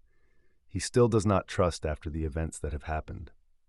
The girl turns to the boy, smiles brightly and apologizes. She says again that there will be no more. It does not have time to finish. Suddenly the characters hear a cry for help. They return to sound and see robbers who smile ominously and go away. On the shoulders of one of them a boy, he calls for help and beats his man on his back. Cecil and Harold are on the very edge of the bridge. They are surprised to watch the criminals flee. They carry a defenseless baby with them, using it as a hostage. The little boy shouts, cries, and beats in the hands of bad people. Gerard recalls that he has seen this child before. He has a memory as he held the boy by the collar, caught on something. Cecil is running away. The girl returns from the other side from the hero and quickly runs behind the abductors. Harold smiles and thinks that his girlfriend is acting without any hesitation. In a few seconds, the hero also runs quickly and runs after Cecile, quickly catching up with it. The girl turns to a loud knock of heels and astonishment asks if he decided to help her. The guy catches up with a friend and does not even suffocate. He briefly replies that yes. The girl smiles and looks at the main character. She notices that his character corresponds to a good face. In addition, Harold is a good warrior. In general, it can be called a good person. The guy wrinkles and inflates his lips from dissatisfaction. The girl laughs and continues to run. The young hero stops, shows his finger sideways, looks surprised and swears. The characters quickly reach the middle of the bridge. They are anxious and decisively looking at the pier. From there he sails a boat with two kidnappers. They have a defenseless child in their hands. Harold with despair exclaims that two men jumped into a boat. One is vigorously rowing. The second holds the baby on the shoulder and looks very threatening. The protagonist and his girl hurry to the pier, but are late. The boat has already sailed. The guy says they were almost caught up with Cecil. At this point, the girl shouts to sit down. Cecil goes ashore holding two oars in his hands. She looks at Harold confidently, shows the boat and asks him to sit. The guy asks if a girl is sure that he can take the boat without permission because she is alien. The hero is hesitant. He does not consider it a good idea, but there is no other choice. The girl shouts that if the boat is spoiled, she will pay for the repair. The young man still agrees and sits in a boat. They swim after the kidnappers, cutting the waves. The young man extends his hand and asks the seal to stop the rowing. The protagonist looks out from behind the stone to understand the situation. Harold sees several ships near the pier. There is no one around, only mountains and a pair of boats on the water. The young man decides that those criminals are here on the island. The girl suggests that the child's abductors probably have a shelter. The number of ships and boats show that they have many accomplices. Then both characters come out of the boat and move ashore of the island. The guy holds weapons firmly, sneaks quietly, and looks carefully to avoid a sudden attack. Cecile prepares his fists and says loudly that he will break everything here without fear that she will be heard. Harold says they need to be careful. In response, Cecil puts his hands on his thighs and confidently says that all is well because she is strong. She adds that the main character is not weak either. She emphasizes that they can't just lose so much. The guy lifts his eyebrow with surprise. He thinks where the girl has so much confidence. He agrees that Cecile is stronger than him. At some point, the hero is distracted by a stranger. The main character listens to the silence of the sea. His look wanders on the water. Suddenly, he notices the fuzzy silhouette of the boat in the distance. He stops and tries to see the boat. However, he decides that it seemed to him. Harold turns away from endless waters and goes to the forest, following the girl. He holds the spear firmly in his hands, thinking that it was probably fishermen on a boat. But there is a slight anxiety in the soul. The characters go on. Cecil steps forward, and her girlfriend quietly goes behind with a ready-made weapon. The girl looks and thinks that somewhere on the island there is their shelter. The heroine looks from behind the tree, looks carefully and quietly asks if there is someone here. It goes on, comes out of the bushes with several branches in your hands and asks if someone is here. The girl blushes a little, waves her hands and asks the guy what he is doing. Harold says it makes no sense to wander. After that, the main character shows his finger sideways. The characters notice a picture that attracts their attention. In some places, the grass is a grip, as if someone had been going here recently. Harold and his girl look at the dried shoe prints on the ground. The protagonist concludes that someone has been here recently. The girl sighs dissatisfied, turns away and annoyingly says she noticed it without Hagold's prompts. The guy smiles awkward, apologizes and looks at the girl, hoping to relieve tension. After a few seconds, she quietly says that you do not need to apologize. For a while, the characters approach the house. He is old and neglected and hides behind a large branch. Harold realizes that they and the girl finally got the right place. The girl and the guy are standing at the closed door. The guy says that they followed, leading to this house. This means that the abductors are hiding here. The young man lifts his head to the sky. He feels cold, rainy drops on the hair. At the same time, he hears a noise similar to the approach of rain. Suddenly, the rain gets stronger, and it does not have time to realize it. The main character stands, tilting his head a little. He notices that the weather is deteriorating. Due to the rain, he probably has to change his plans. The young man lowers his head and feels the rain become stronger. Suddenly, he realizes that the rain has begun. In his eyes, there is a real surprise, and on his face, confusion, as if he could not immediately understand what happened. The rain is increasing. The heroes stand near a heavy rain. Cecil quickly runs to the nearest building. This is the hiding place of the kidnappers. She wants to hide from the rain. Her movements are decisive and fast. She screams because she does not understand where the rain came from. The guy looks surprised how the girl quickly goes to the building. His eyes are wide open. He is barely aware that she has almost reached the goal. He yells and asks where she goes. Harold grabs Cecil for a blouse and drags sharply, trying to stop it. He understands that it is dangerous to go there. His voice is solid when he says they can't go to this building. The young man says they need to find another, more hidden entrance, and not try to go through the main one. He soberly assesses the situation. If they go through the main entrance, they can get directly to the bandits that are already waiting in the ambush. The hero asks Sale to stop resisting and still pulls it by the shirt collar. The girl shouts and protests. She says that he will break everyone into pieces, and if left outside, he will get wet. The guy notices a slightly open window through which bright light pours in the rain. There is a plan in his head. He returns to Cecile and offers to enter the building through this window. The characters decide to hide in the barrels by the window. One of the barrels sits a young man. He says it is necessary to evaluate the situation now. The girl is silent for a while. In one of these barrels, not far from the main character, Cecil says that in her opinion, he and Harold are engaged in full nonsense. She believes that it is easier to kill all criminals than to wait for some point. The protagonist girl thinks that there is hardly someone really strong among the kidnappers. The guy denies and says that such an opportunity cannot be excluded. It is better to avoid unnecessary problems. Harold looks at the wooden wall of the barrel and says that its main goal is to secure my rescue. If necessary, he will fight. But now he asks the girl to act only on his instructions, not to improvise. Cecil is dissatisfied, holding back irritation, and says that he understood him. She adds that he behaves as an old grunting grandfather. Harold quietly asks her to silence. It seems to him that steps are coming from the depth of the building. At this point, a crowd of robbers comes to the room. Their heavy steps and loud voices are heard around. They stand near large barrels standing along the wall. Inside, two of them are hidden heroes. One of the bandits is smiling abruptly and asks the partner what to do with the guy who stole their goods. The man in the bandana looks at him and says that the thief should get on his merit. The man decides that it is better to introduce a thief to the boss to make the sentence himself. His gaze slides around the room and stops on wooden barrels as if their location was interested. The guy with a hairstyle for one eye grunts and briefly answers, "I see." He looks carefully at his partner, anticipating events.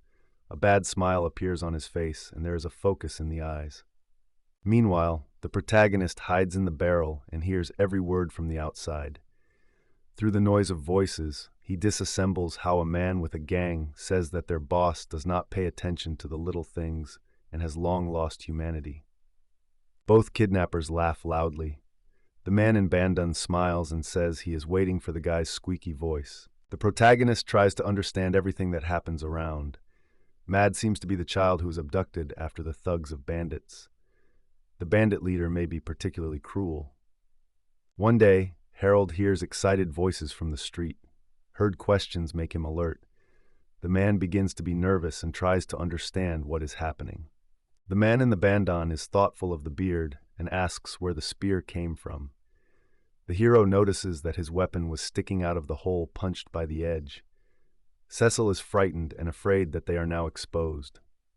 The young man widens his eyes from surprise and squeezes the handle of the gun. He asks why the spear is here and to whom it belongs. One of the bandits reaches the spear to pull it out. His partner with a gesture stops him. The man says a slightly intense voice that they do not know whose spear is and warns that it is dangerous to touch him. A man who has already reached out to the spear smiles and looks at the guy who stopped him. He agrees with him. Heading in a barrel hears every word of conversation and is increasingly nervous and frightened. The bandits, as if by agreement, went one by one to the exit. One of them said it's time to go. In a moment, the room with barrels was empty. It reigned in tense silence. One of the bandits was dissatisfied with the murmur that it is strange to see a spear protruding from the barrel. At this time, the session, hiding inside one of the barrels, felt relieved and could not pick up words in such a situation. Harold also sat in a tight barrel and sighed with relief when the steps of the robbers subsided. Feeling that the tension was sleeping, he ironically advised Cecila to remain silent and added that sometimes it was worth considering his feelings. Coming out of shelters, Harold and Cecil carefully climbed out of the tubs. They tried not to make noise and quietly went to the exit until the room remained empty.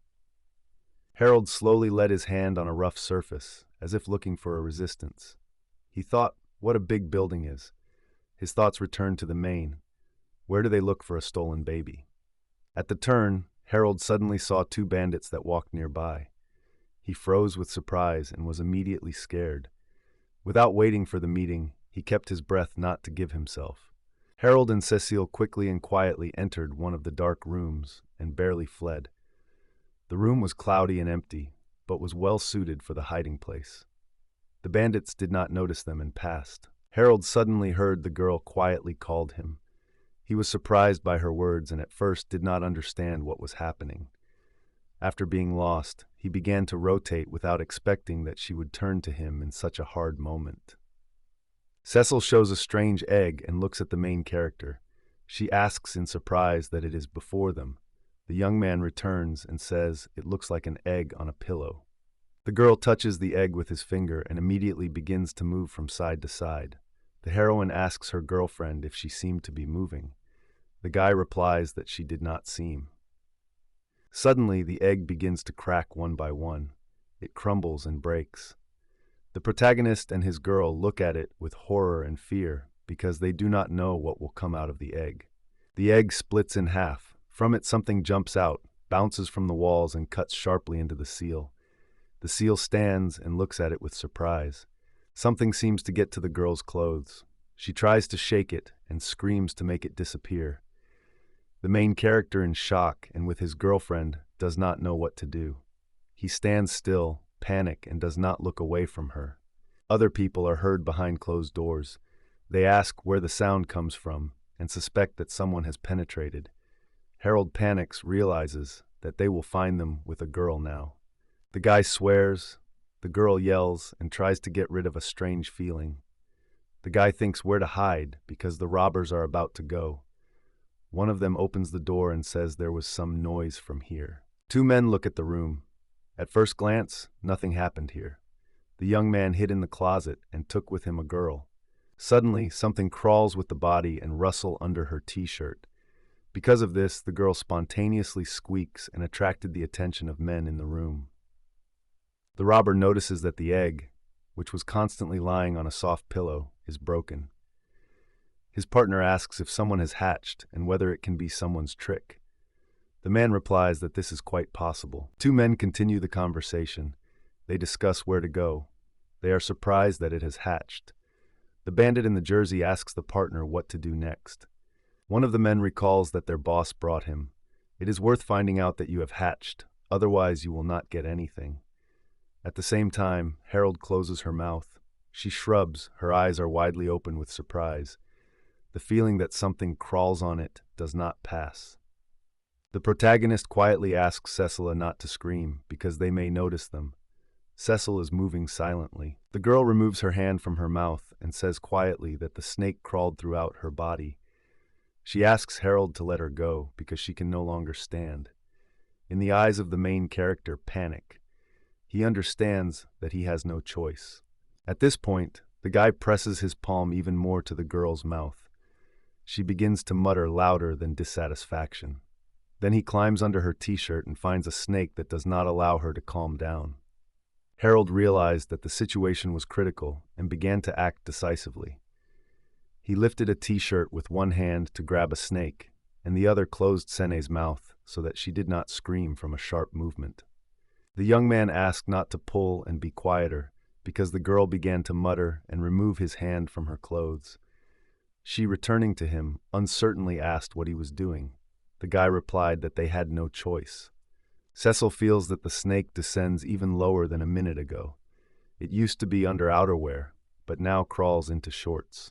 The girl becomes very unpleasant. Harold did not expect such a difficult situation. He grabbed the girl even stronger.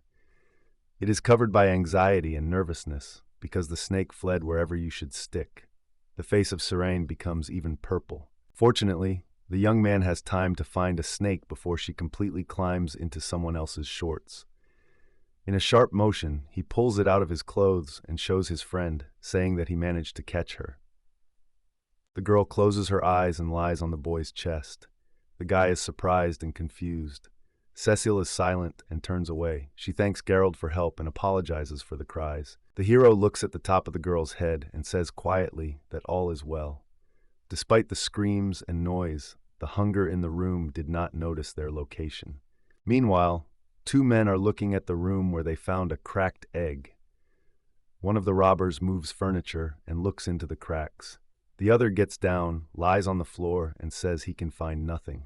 A man with white hair believes that the boss has long forgotten about the egg. He proposes the idea to get rid of the one who hatched him, if this incomprehensible creature is found at all. As soon as the steps have taken away, Cecile and Harold leave the hiding place. From the closet, the young man looks and realizes that the two robbers have already left. Geralda girl is interested in how long he will keep her. The young man opens his mouth a little with surprise. Then he suddenly remembers that he still holds the girl by her shoulder. The guy asks to accept his apology and waves his hands. Cecil looks away and says quietly that he may not have to apologize to her. The young man is still justified. He says he was rudely and is guilty of guilty. The girl sighs heavily, moves away, and whispers quietly, not angry. The guy decides to change the topic of conversation. He gets a snake from his pocket that he recently caught. She just hatched. The hero calmly asks what to do with it. A small snake does not feel threat and knows that she is not in danger. She does not try to escape. On the contrary, she looks interested in a great human being. For her, Harold is someone she has not seen. The guy thinks loudly that those bandits that were in the room earlier will get rid of animals if they find it. The snake understands the meaning of his words and sadly merves. Harold looks directly at the reptile. which obediently sits on his palm with a slightly bent tail. While she is waiting for the explanation, the main character approaches the Duma. This snake is not as simple as it seems. The young man decided to ask again a small snake, which is still in his hand. If she understands his words and nods in response, then she agrees with the question that the guy asked and waited for her answer. Harold thought about the creature snake. He understood a few clear thoughts. He thought that the snake is very smart and understands him well, perceives the meaning without difficulty. At this point, the main character calls a small snake with him. The baby rejoices and buzzes, ready for adventure. Cecil was scared. She didn't like it at all. She rolled her eyes and wary. Here Harold already asks the girl if they will take with them a small snake. He concludes from what he saw, says that the girl even understands the snake and thinks that it will not be worse. But the girlfriend denies. She is against this idea.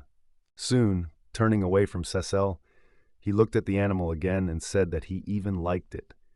The snake answered joyfully and melodically, and the fair was surprised to change the facial expression. The characters came to one of the walls and stopped around the corner. They watched people who passed by. Both were concentrated and attentive. He stood in front of the big door. There was a stucco decor above the door. The guy said it was the last floor. This is the only place where they were not yet. The characters looked at the door and heard the voice of a stranger who demanded entertainment. This voice turned to a young boy, calling him a sweet boy. After that, the words turned into sounds similar to those that make fun. The young man thought that he was a honey voice and realized he wanted to quietly save another guy, but probably it would not succeed. Cecile decided to ask her friend what they would do in this situation. The girl looked worried. Harold answered her that he would not want to take away the boy as if he did not want to take away. One of the friends suggested a good idea. They need to divide roles from each other. The protagonist must take the young man and take him to a safe place. But the guy explains that this is a very dangerous idea. He says other bandits can come to noise. He tells the girl that it will be difficult to fight and at the same time protect the boy. After that, the protagonist voices her action. Cecil begins to be annoyed by the conversation of a girlfriend. She is worried, but continues to express her opinion. If she has to become a bait, she is suitable for this role. This is stated by the girl.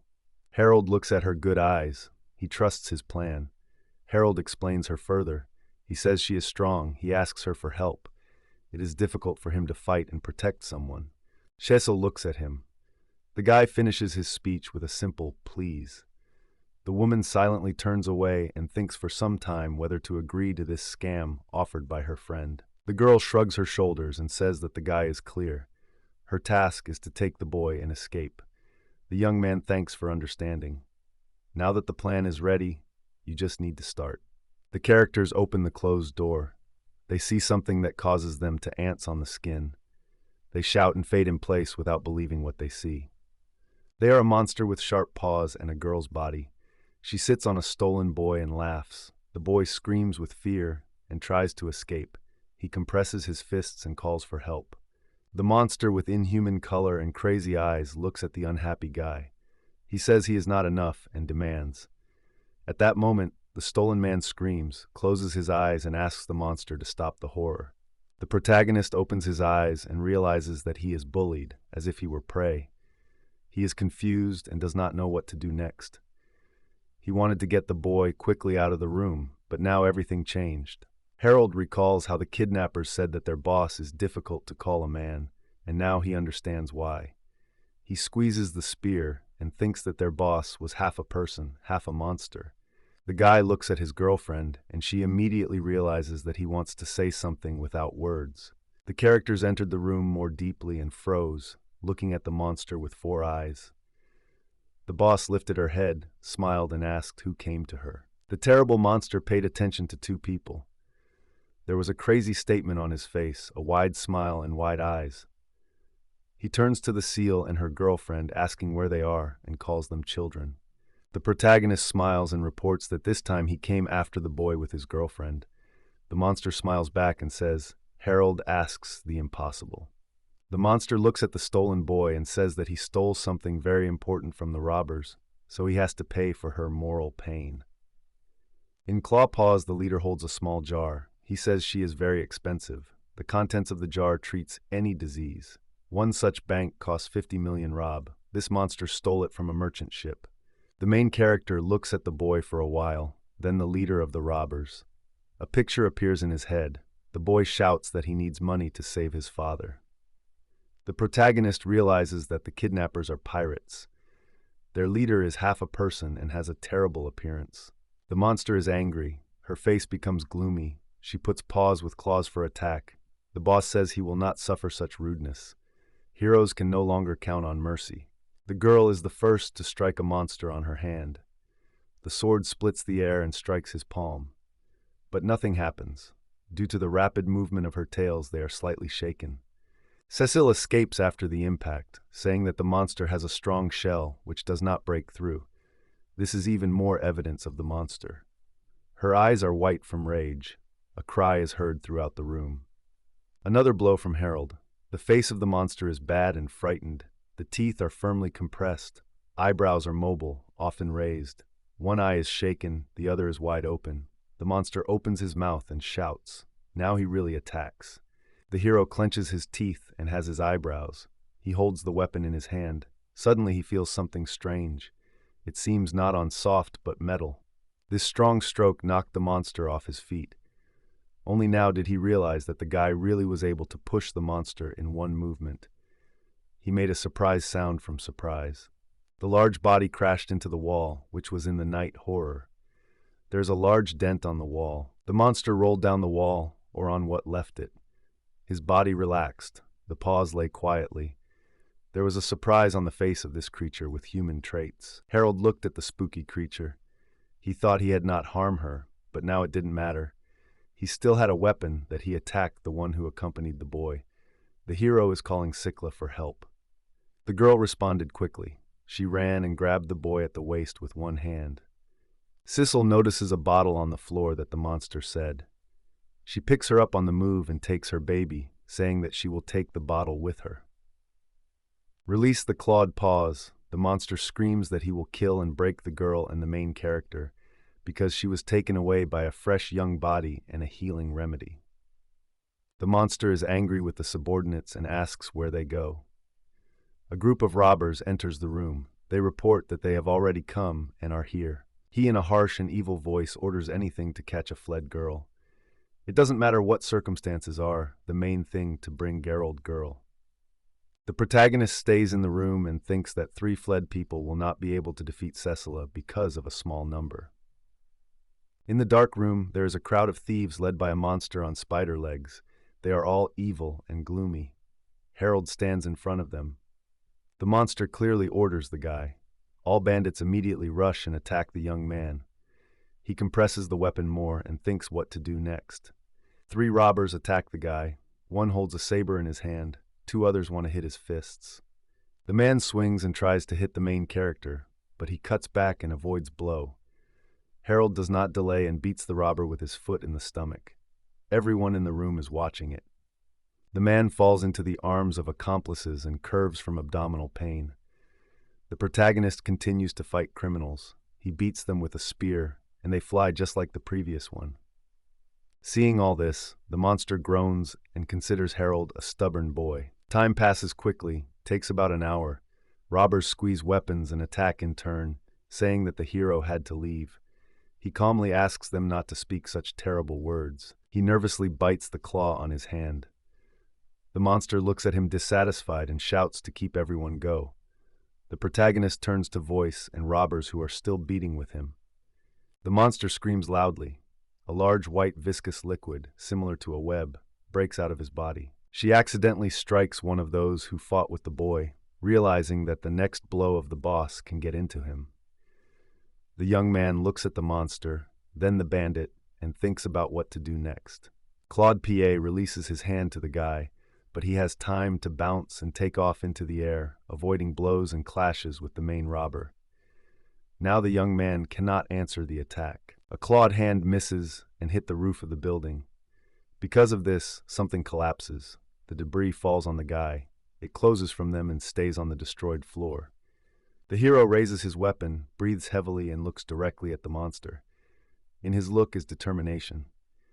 The boss mocks the boy and asks where his passion went, because now he looks bad.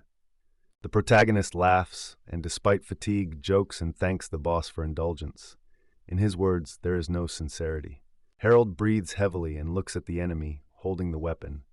He knows he can overcome her with a spear, but then falls. If he overcomes the monster, her servants will still remain. A sharp cry blows out a young man out of thoughts. He returns, opens his eyes wide, and is horrified, looking at the events. The robber on which the liquid gets screams from pain. It corrodes his skin and face. The liquid flows from it. This fluid may have been poisonous. This is even more frightened by the young man about the consequences.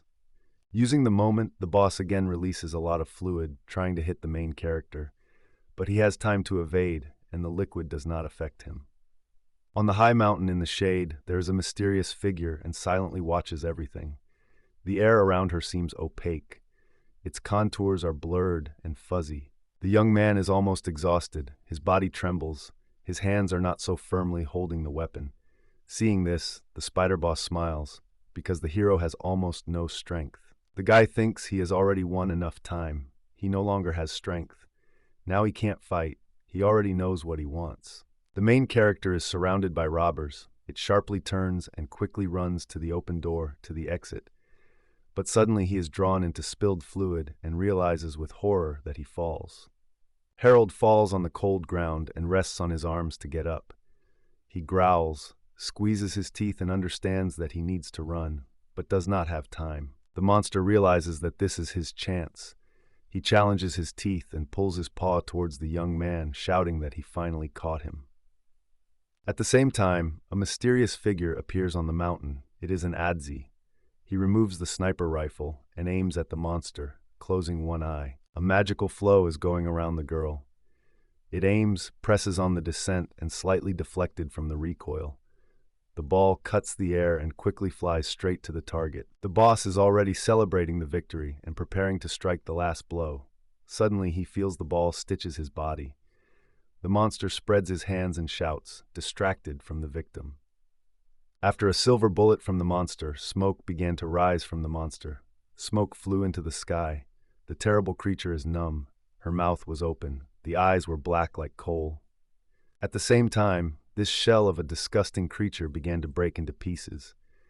The torso broke in half, the big belly from the back turned into incomprehensible remains. Only his shoulders remained from his hands. The monster's servants spread their mouths from unexpectedly the rapid defeat of their boss. They do not understand how it happened. Men suggest that the boss could hit lightning. They are upset because the victory was almost achieved. They were afraid that no one else would be able to save them. The robbers realized that they were losing and deciding to escape. Harold was silently watched by everything because he was shocked. He rose from the floor and returned to the other direction. The young man saw his maid Ati, who surprised him. The girlfriend stood with an unusual weapon in her hands and looked straight at him. In her look there was determination. As soon as the guy came out, a girl with long hair ran to hug her master. His eyes were wide open as if he were numb. The girl explains that she did not have time to help and directed lightning to the villain with the help of a ball. She says it carefully not to offend Harold. I remembered that monster and thought what power of his maid if he caused lightning. A genuine surprise from Herd appeared on his face. He is surprised that she found him. The girl became aware that she attached her beak to her master. Now she will always be able to find it. Alhiriki says it is the name of special search magic. Harold confesses that he did not know about the existence of such magic. It seems to him comfortable and interesting. The maid explains that this magic is not all powerful because its action lasts only a week. It needs to be updated from time to time. She is glad that Harold is in order. The young man understands that he could die without this beacon. Suddenly the guy hugs the maid for a few seconds. Returning, Harold apologizes that he made her worry. Ada is not angry, but asks her to tell her if the protagonist is threatening again. Cecil and the saved boy have been sitting under a tree for a long time and hiding from the rain. They are on the pier by the boats. The girl is waiting for the main character. When it appears in the distance, it exclaims. The girl begins to be indignant that the guy is late, but when he saw his aunt next to him, he stops. She has another question. How did the maid get here?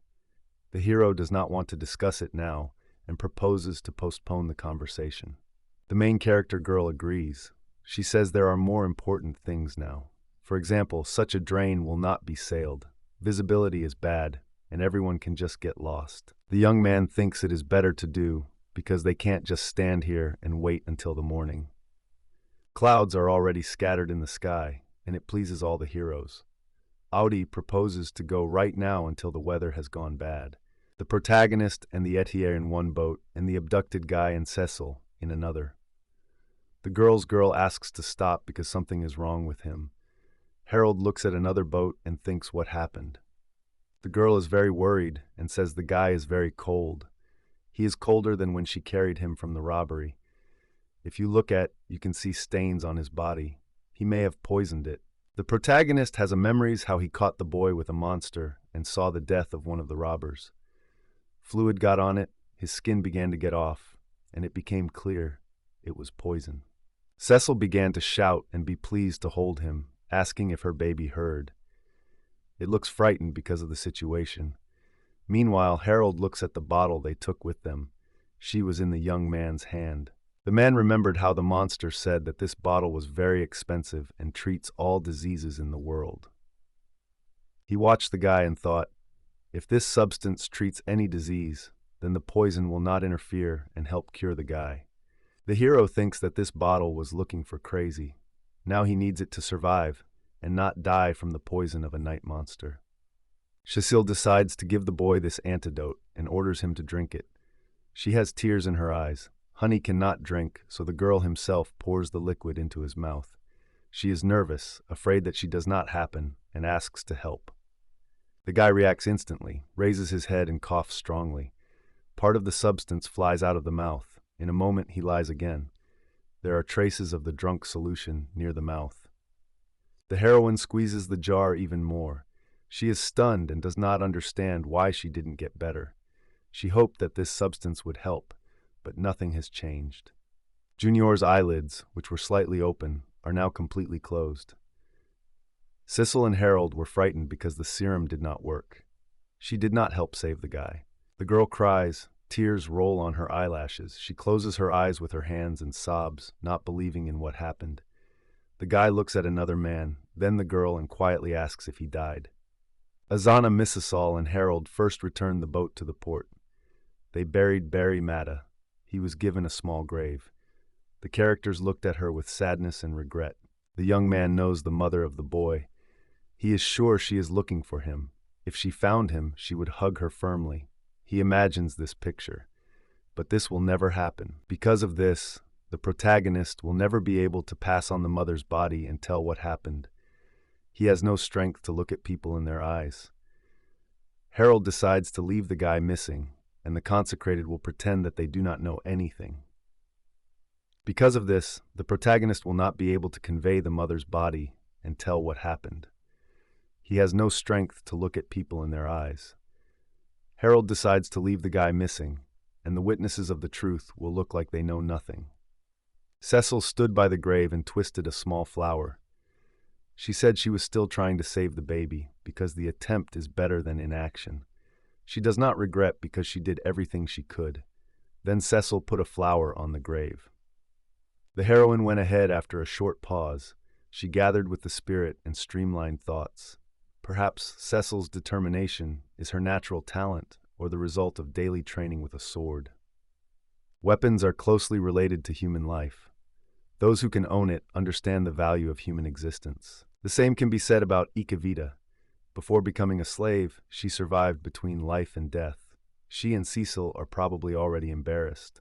Only the protagonist who has recently lived a normal life realizes that he cannot find peace in himself. His gaze falls to the ground. He thought about something of his own. Aditi looks at him with sadness. Walking through the city, the main character's maid says they could not do anything. But do not be upset. The past should be left behind. The girl in the hat speaks further. The main thing for her is that Harold and Cecil are fine. The boys heard someone shouting them from behind to stop. This attracted their attention, and they turned to voice. The characters notice Mada's mother. She is very concerned. The woman looks at the main character for a few seconds. He realizes that he will now have to lie, looking at her. The woman runs to the young man and grabs him for his clothes, tears on her face. She shouts that her son disappeared and asks in a strained voice whether they saw him.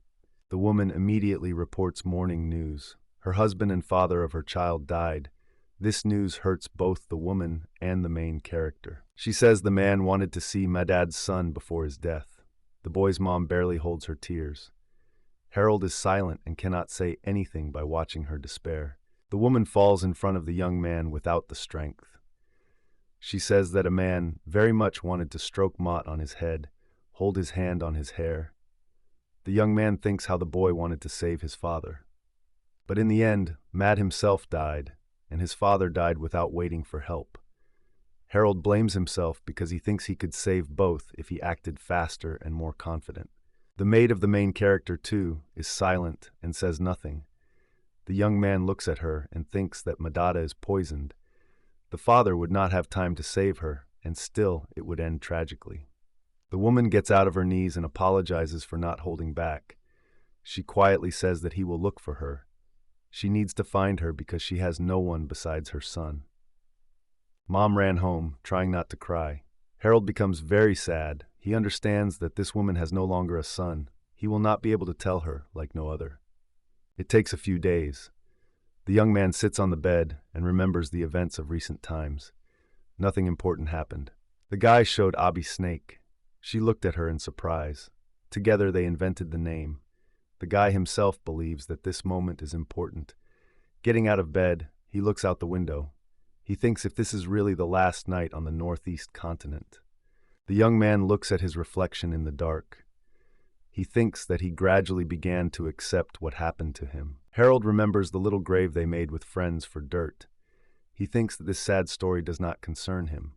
This happens often. The hero has another alarming thought. He thinks whether he is waiting for death because many people have already died. The young man imagines all possible variants of his death.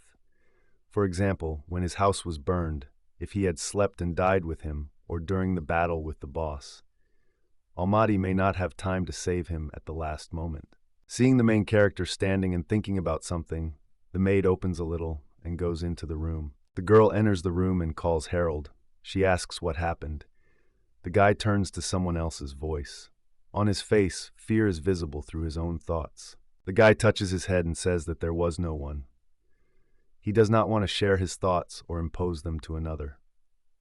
The maid is worried again, says that he looks completely unhealthy and sees how bad the main character. He is silent and squeezes his lips into a thin line. The guy says again that nothing has happened, but does not have time to contract. Suddenly his eyes are wide open with surprise. The girl grabs the protagonist for her head and kisses him sharply into his lips. Harold stands in place, retreats slightly, and does not answer the kiss. The guy interrupts the kiss. Between their tongues stretch the thread of saliva. He looks at Ati with surprise and asks what she is doing.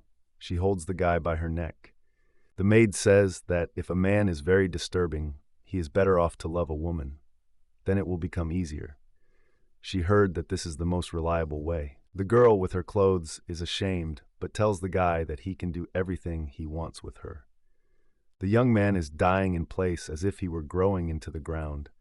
Then he swallows thick saliva and says that apparently the maid is right. The main character suddenly presses the girl to the bed. He says he will not stop even if she asks. She herself allowed Harold to do with her everything he wants. Adiax breathes hard and says that he is ready for everything. The young man looks in her eyes, then on her lips, and leans closer. Harold attracts a girl to herself and kisses for a long time. He does not allow her to get away. Asadi speaks quietly, but does not move. She likes what is happening right now. The guy breaks away from the kiss and immediately squeezes the rounded shape of the Elpheus with the palm. He moves his fingers, stroking it from side to side. The girl puts her hand to her mouth and tries to hold back the sounds. The guy continues to play with beads, licks them and puts them in his mouth. He presses the girl to bed. She screams no longer from pain but from pleasure. The hero is moving, leaning over Aganati, and asks her to relax, getting ready to act. The girl closes her eyes and says she will try. With one sharp movement, the guy conveys his thoughts, and the Elfian screams. The guy begins to move quickly.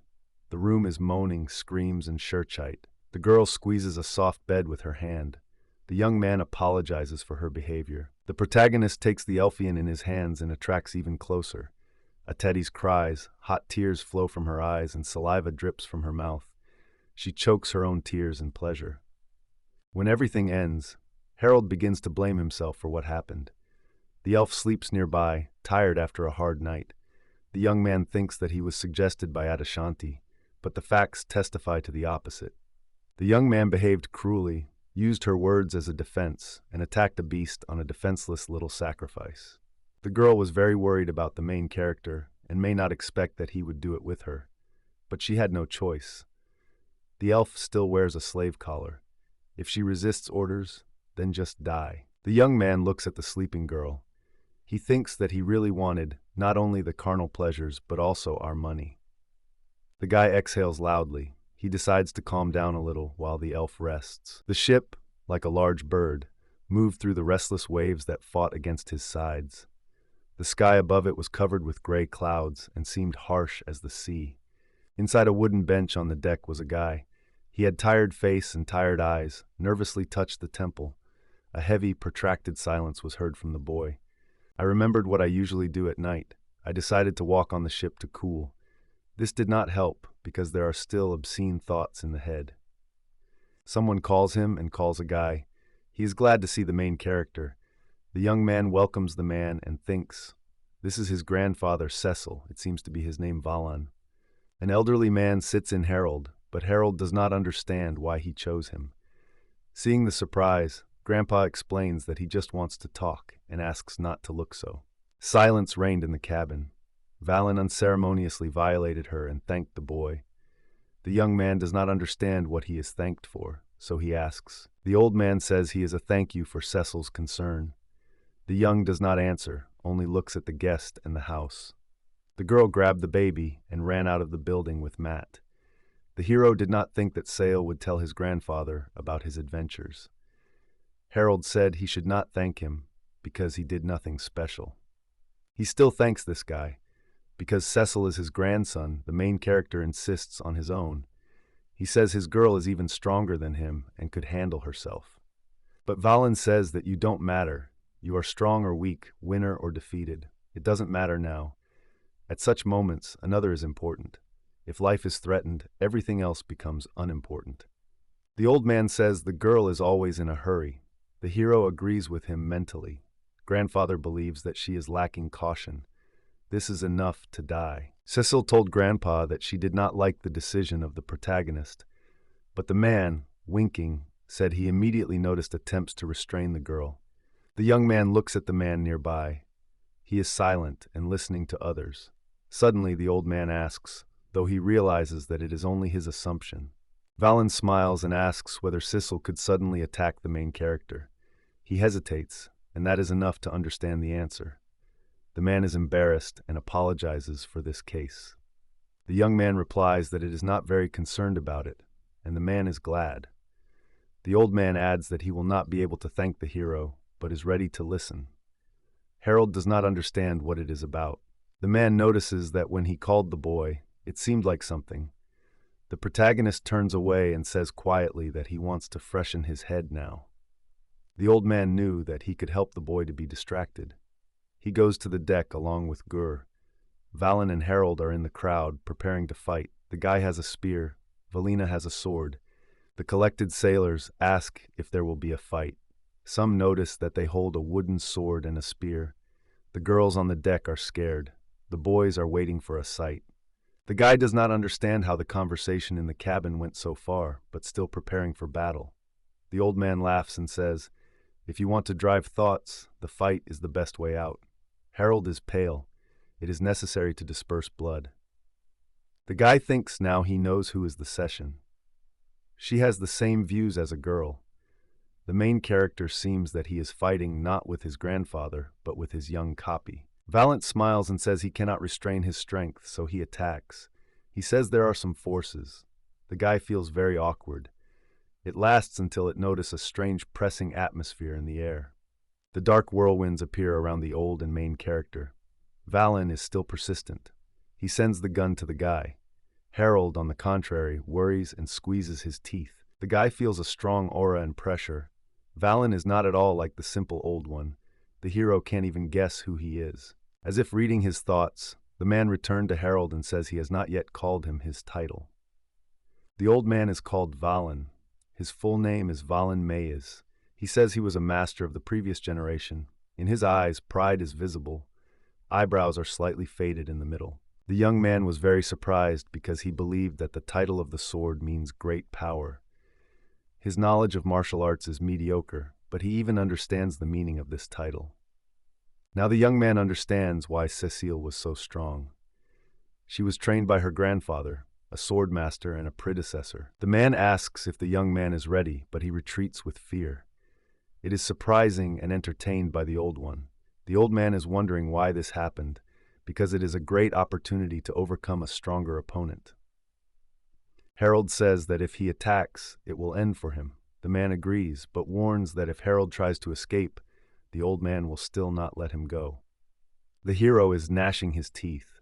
He understands that even without a fight, he feels a big difference in power. It is so much that he wants to throw a spear and give up without a fight. To force Harold to silence, the old man says he will then attack the first. He suddenly disappears from the field of view of the hero. Harold does not understand where his opponent went. The crowd is also surprised. Everyone is asked in the void whether Valent has disappeared. The hero feels that something is wrong and listening to sounds and his feelings. Suddenly, the guy feels a strong blow and has time to block it. He clenches his teeth and looks around. Valen appeared again in the field of view of everyone. He struck the enemy's spear, which he defended himself from other weapons. Valen evaded a stranger's sword. His senses were not failed. The audience who watched this duel were stunned. The voltage between the two fighters was transferred to everyone in the hall. The man smiles and says everything went well. The main character did not notice him. The young man confidently replies that he is. He saw nothing. The old man winks. He asks if Harold is experiencing his movements. Harold looks at the opponent with fear because he is calm and strong, though he still restrains himself.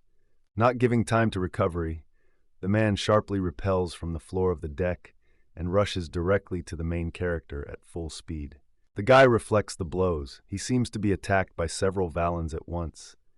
Everyone has a sword in their hands. The young man thinks how much else he can hold on. The crowd is no longer so surprised. Everyone communicates with each other and admire them. In the style of Valens, you will not say that he is an old grandfather. The hero fell to the floor. He breathes and closes his eyes hard, thinking that he had enough strength for only a few minutes. There is a mocking voice that asks whether the guy has cooled. The man does not hold insulting on the boy and extends his hand. The young man looks at the old man and says he seems to have finally calmed down. Harold stands on the deck. He looks into the sky. He thinks that Valen was right, and he really got better. But he does not understand whether it is from fatigue or because he was really beaten well. When the guy felt better, he decided to apologize to Adi. You should not always be guilty. It is better to act honestly and openly, so it will be best for everyone. The young man thanks the old man, says it's all right now. The old man smiles and rejoices that everything is fine. He says that all people have difficulties. The man approaches the main character and says that he has experienced a lot. He made important decisions, overcame difficulties, and doubted. Even the old man got rid of his title, overcoming many trials. Valen says there are people who claim the truth, but these are just the words of those who ignore the difficulties of life. The hero asks that he could depress such a strong man. The old man doesn't look at the guy. He says he has difficulty now, for example. His escape has been sometimes for reflection and new ideas. Harold does not understand what the man is saying, so he calmly asks. The old man says that the war will start on the northeast continent and the Empire will do everything to cover the mainland. Valen escaped from the Empire. He did all this to protect his road. After difficult decisions, my grandfather made this choice. Weil tells the young man that, as a master of the previous generation, he still receives different information about the empire he decided to leave. The elder studied the news carefully about the empire and realized that it had changed greatly during this time. Meanwhile, the young man listens to all that Volin tells. The old man says, when preparing for wars, people try to create superfluous. They use secret, cruel methods. Experiments are conducted to unite people and monsters from the maze. Harold wondered what a combination of man and monster could be. He immediately imagined a nightlife that poisoned the swamp. But in fact, Cecil told Grandpa that they and the protagonist fought with a monster, like a person. Probably this creature was made by the Empire. That monster was somehow able to escape. Then he began to steal and rob. The Empire sometimes releases its creatures from the maze, but they rarely run away. The man understands that most monsters are actually just cruel creatures. They are not so strong. He thoughtfully touches the beard and stops in the middle of the story. Such words are embarrassed by the main character. He thinks that the old man says as if Harold and Cecil's life in that battle was worthless, as if death were far from them. But Harold thinks that Volin would have managed with this horror in a few seconds. The northeast continent is still worse than it seemed. It is likely that you need to leave this place as soon as possible. The man says he must protect his grandson from war, during which everything can happen. For the sake of Cecil, Volin gave up all friends and acquaintances. The old man was difficult to make this decision. He still doubts whether he did the right thing. The young man considers everything he heard. It is not visible on Valka that it carries a heavy burden. The conclusion is that he accepted everything. Harold stands on the deck. He thinks that difficult thoughts and desire to cool down is not so bad. Therefore, he stands silently and looks at the endless ocean. The action is transferred to the bottom of the ship. The young man stands near one of the door, nervously walks back and forth and muttering something. In his hand, he holds the recently obtained ring. Earlier, Harold went down to the ship's deck. He looked at various banks until he was interested in silver clay in one of them. The seller tells the main character that silver clay has impurities, but it is from the maze. It costs 100,000 if you pay coins, or 200 if in clothes. In addition to apology, the young man wants to give Ati something special. He believes that things that are made by his own are best suited because he will be able to convey his feelings. The main character asks if there are tools to work with clay. The merchant replies that the tools are nearby and customers can use them. The guy in the cap asks if he will work with glue. The protagonist knows this workshop and calmly replies that yes. He says he worked as a jeweler for 15 years. It is very surprising the merchant. The young man hesitates and thinks of which words to start.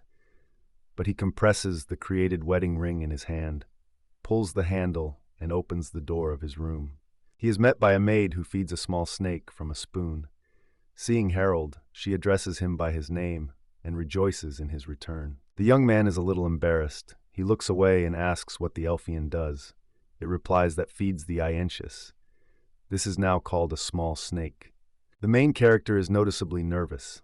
He stands next to the girl and cannot pick up the word. In one hand, he holds the ring and the other hides behind his back. The girl asks if everything is fine. Harold says he wants to apologize for yesterday. Ant does not understand why, because nothing happened. The guy quietly says he apologizes for his act. He attacked a defenseless girl and hid by another's consent. In apology, he decides to make a small gift. The protagonist gently takes the Elfica's hand and puts her ring on her finger. She reaches out her hand, examines the silver ring, and notices that it is good. She asks if the guy bought it for her. Harold scratches the nape of the head and says that he has done it himself because he thinks a little in jewelry. Hearing this, the girl has even more eyes. She carefully examines the gift. The young man looks away and says that silver drives away evil spirits and can serve as a charm and also protects against werewolves. Azatati dredged that one such werewolf was already attacked. She laughed, holding her hands near her heart. She says she understands her teacher. Harold does not want him to be attacked by someone except him. The guy nodded with a question, and his maid continued to explain because she realized that he did not understand her because of her joy. The girl adds that the rudeness was superfluous, but in general he was good for her. The first time she will not forget. She will not forget his tenderness and love. After the story of the woman, Harold was impressed with the words of his subordinate and all her conclusions. He was even lost. Therefore he stood with his eyes wide. Antic believes that it is difficult to believe in all the words she said before. Suddenly, the elf throws the boy on the bed and hangs over him. The young man forgets how to breathe. He looks at his maid and cannot look away from her. The girl says that her master does not believe the words. Therefore, you need to prove all actions. After that, Harold's companion suddenly and strongly kisses it into the lips. The guy does not resist. On the contrary, he likes these actions. The girl leans up to someone and asks Mr. Harold to allow her to deal with today. In light candles, the heroes open their soul to each other. The maid sits on the boy and moves, covering his eyes. She cares about his comfort. She asks if he is not difficult. The guy replies that all is well. The maid apologizes for her inexperience, but says she really wanted to be the main one this time. It had to show Harold that Asadi with him at his own request. No one forced her. The girl herself wants to think so, but she seems to make the boy do it. These thoughts do not leave her. She also feels her own pleasure now. Ati apologizes to her master. She can no longer restrain. The young man is also subjected to feelings. The whole room is filled with a creaking bed and the cries of the girl's pleasure. Seeing this, the Bast is ashamed.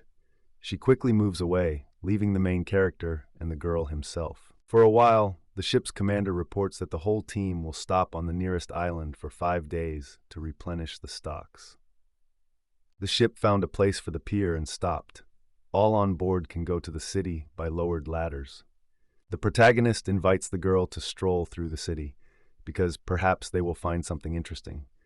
The elf agrees because there are many people here. Something will happen. The girl and the young man walk the city together. They notice that here is the same atmosphere as in the port of departure, but there would be many differences in the military port. The guy again asks what military harbor is about. Aganati says that when traveling, there may be a chance to look into one of them. According to the maid, the atmosphere there is quite different and can surprise the main character. The girl explains that in such places it is more strict and not so noisy. Soldiers go on the streets. The young man says it sounds scary, but the heroine adds, because of them the city is dangerous. Each place is character. Harold did not quite realize what the girl meant, so he asked her. The girl is embarrassed, but since he asks, she will have to answer. One of the soldiers says that there can be many brothels in this place, and therefore there are often clashes. This is usually because most soldiers are men. This can lead to a deterioration of family relationships, or someone can pick up an incomprehensible infection that will cause many patients and other problems. The Elfian asks the guy to be careful not to pick up something dangerous. She believes that he wants to go to such an institution because he is a man. Ati shows how she is nervous. A guy with a soft smile says he doesn't like such joys because he has AT. The girl blushes immediately like a tomato. The young man understands what he said and is red. The elf cannot forget the words of his master and his own thoughts. To change the topic, she tells the boy that he only wants him good. The characters walk together in the port city. They look at the boat near the shore, approach the fountain on the main square, and then to the bench where they are going to sit. The Elfka says she is now calm, sitting next to Harold. Harold does not yet understand what it is about. Here, the Elfian decided to share her feelings. She sincerely loved her master. Subsequently, gathering with forces, the girl proved it not only in words. Ati may have reacted differently if the young man did it on the first day after buying. She would not like it. She tells all this, squeezing his fists nervously. The young man notices it and looks at her silently. Hearing the words of the elf, the protagonist was a little worried. His actions could lead to the death of a girl because of disobedience to her master. Harold mentioned the question raised by Ajani and looked at her. The girl has long been clear. She returned to the boy and opened her big eyes wide. The woman replied that from the first kiss she felt more daily. The guy was not aggressive with her. It is a dark elfish that often risks in the northeast. He treated her just like an ordinary girl. It was very attractive. The guy notices that there is still a collar on the neck of the elves. She extends to him and says he is not needed now. The girl asks what the protagonist says, not about the collar. He replies that the collar, although he does not know how to remove it. The Elfian says he does not want to shoot it because it is a sign of her belonging to the protagonist. She smiles. In her eyes there is no obedience or feeling that she is a maid. The protagonist recalls the words of Elf, that the challenge is proof of her belonging to him. He thinks he really wanted to see a girl without him. The young man stops near the pier. He raises his head and sees a large cruise liner. He saw this ship in the previous port. The protagonist realizes that he probably has already left the northeast continent. The image of a girl appears in his imagination. The girl notices that something is wrong with Harold. She asks what happened, but he ignores her question. The next day, the young man tries to train a snake. He throws her a stick and orders her to bring it. The echidna quickly crawls, catches the stick on the fly, and pulls it back to the helmet. The girl looks like a young man trains a small animal. The hero asks if Gotti wants to try. She raises one. One day, a small sheet is placed under the door of the heroes. The young man takes a letter and reads that he is invited to visit a night bazaar. The young man realizes that yesterday he did not find anything special with his girlfriend. Therefore, he is not sure that something can surprise him. He addresses the girl and asks whether to go. She agrees. The protagonist notices that there are many people in a strange place. He thinks it is through advertising, but suspects that there is another reason. The guide notes that there are many gambling establishments in the market. Everyone is playing cards, poker, and gaming machines. Harold believes that this island is a transshipment point for ships. Therefore, such establishments are popular here. Cecil plays one of the tables with two men. Other players accuse her of fraud. She replies that he just has a sharp vision. On the street, the heroes hear a familiar voice and understand that it is a session. Harold believes that the main thing is that her grandfather does not notice it. The grandfather of the main character seems to be a simple man. In fact, he loves gambling. The guy thinks what will happen if his grandfather learns that his grandson also plays. The young man decides that this is too much, and it is better to pretend that he has heard nothing. The maid agrees with him. The guy offers to stroll the night bazaar and admire the beauty of the streets. In the morning, Harold trains the snake again.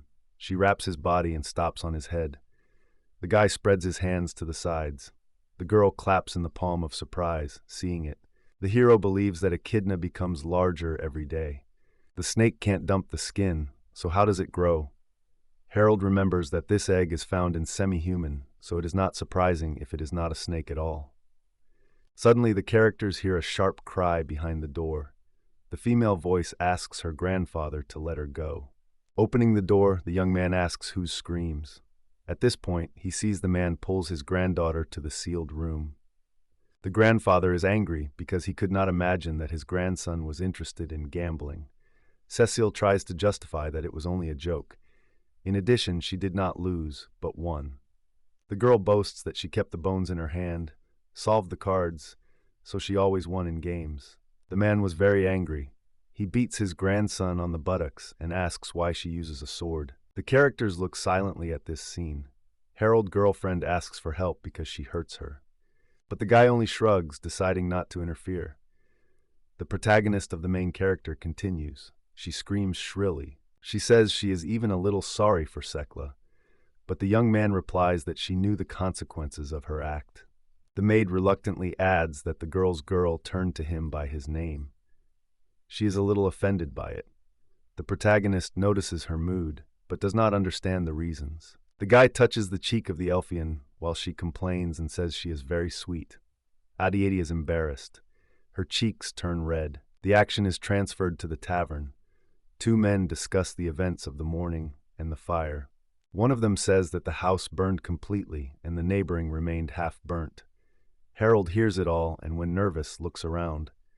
The protagonist understands how it is to lose the house and feel despair. He experienced similar events himself. The guy thinks whether the fire was by chance or whether it was a fire. Then he decides that there is no point in thinking. Tomorrow he will leave the island, and local problems do not worry. After dinner, Amadi and Harold walk the streets and think if their next stop on the western continent will be. The maid suggests that there may be another transplant ahead. Suddenly, a young man meets his girlfriend in the lane. She exclaims in surprise, noticing the hero, and then looks at him with dissatisfaction. The girl immediately accuses the boy of indifference and betrayal because he did not suffer from his grandfather's punishment. Cecil did not expect such from Harold. The hero realizes that the sun will soon go, and the girlfriend is still walking in the city. It means only one thing. She did not draw conclusions. Like last time, the guy decided not to interfere. Seeing Cecil again, the maid begins to envy the boy. She says Cecil is perfect and apparently wants to protect her. The girl puts her lips and looks away. The young man asks why Ati suddenly behaves. She only apologizes for her behavior. The main character does not comment on it and decides that his maid is simply not in the mood today. In the evening, in the cabin, Harold invites the companion to see the landscape on the deck. She is surprised but does not refuse. She likes this offer. Suddenly, an achitic snake crawls out of his clothes and tries to say something. The guy realizes that she wants to go with them, sharing her gaze and smile. The maid and the main character go to the deck. From the deck, according to Harold, the night landscape of the port city, of course, looks. But the main thing here, of course, does not consider him. The young man offered this idea with a deck to please his companion and see her smile. Harold is glad that the Elfka now looks happier than before. The young man and the Elfian stood on the deck and admired the night city that spread before them. The guy returned to Apente and asked if they could return home. She smiled back and said she agreed. The couple turned away from the handrails on the edge of the deck and moved to where she stopped earlier. The girl kept the hat so that he would not tear the wind. At that moment, the guy noticed something familiar. Harold was interested in a familiar man standing nearby. He stood with his hands crossed and looked forward.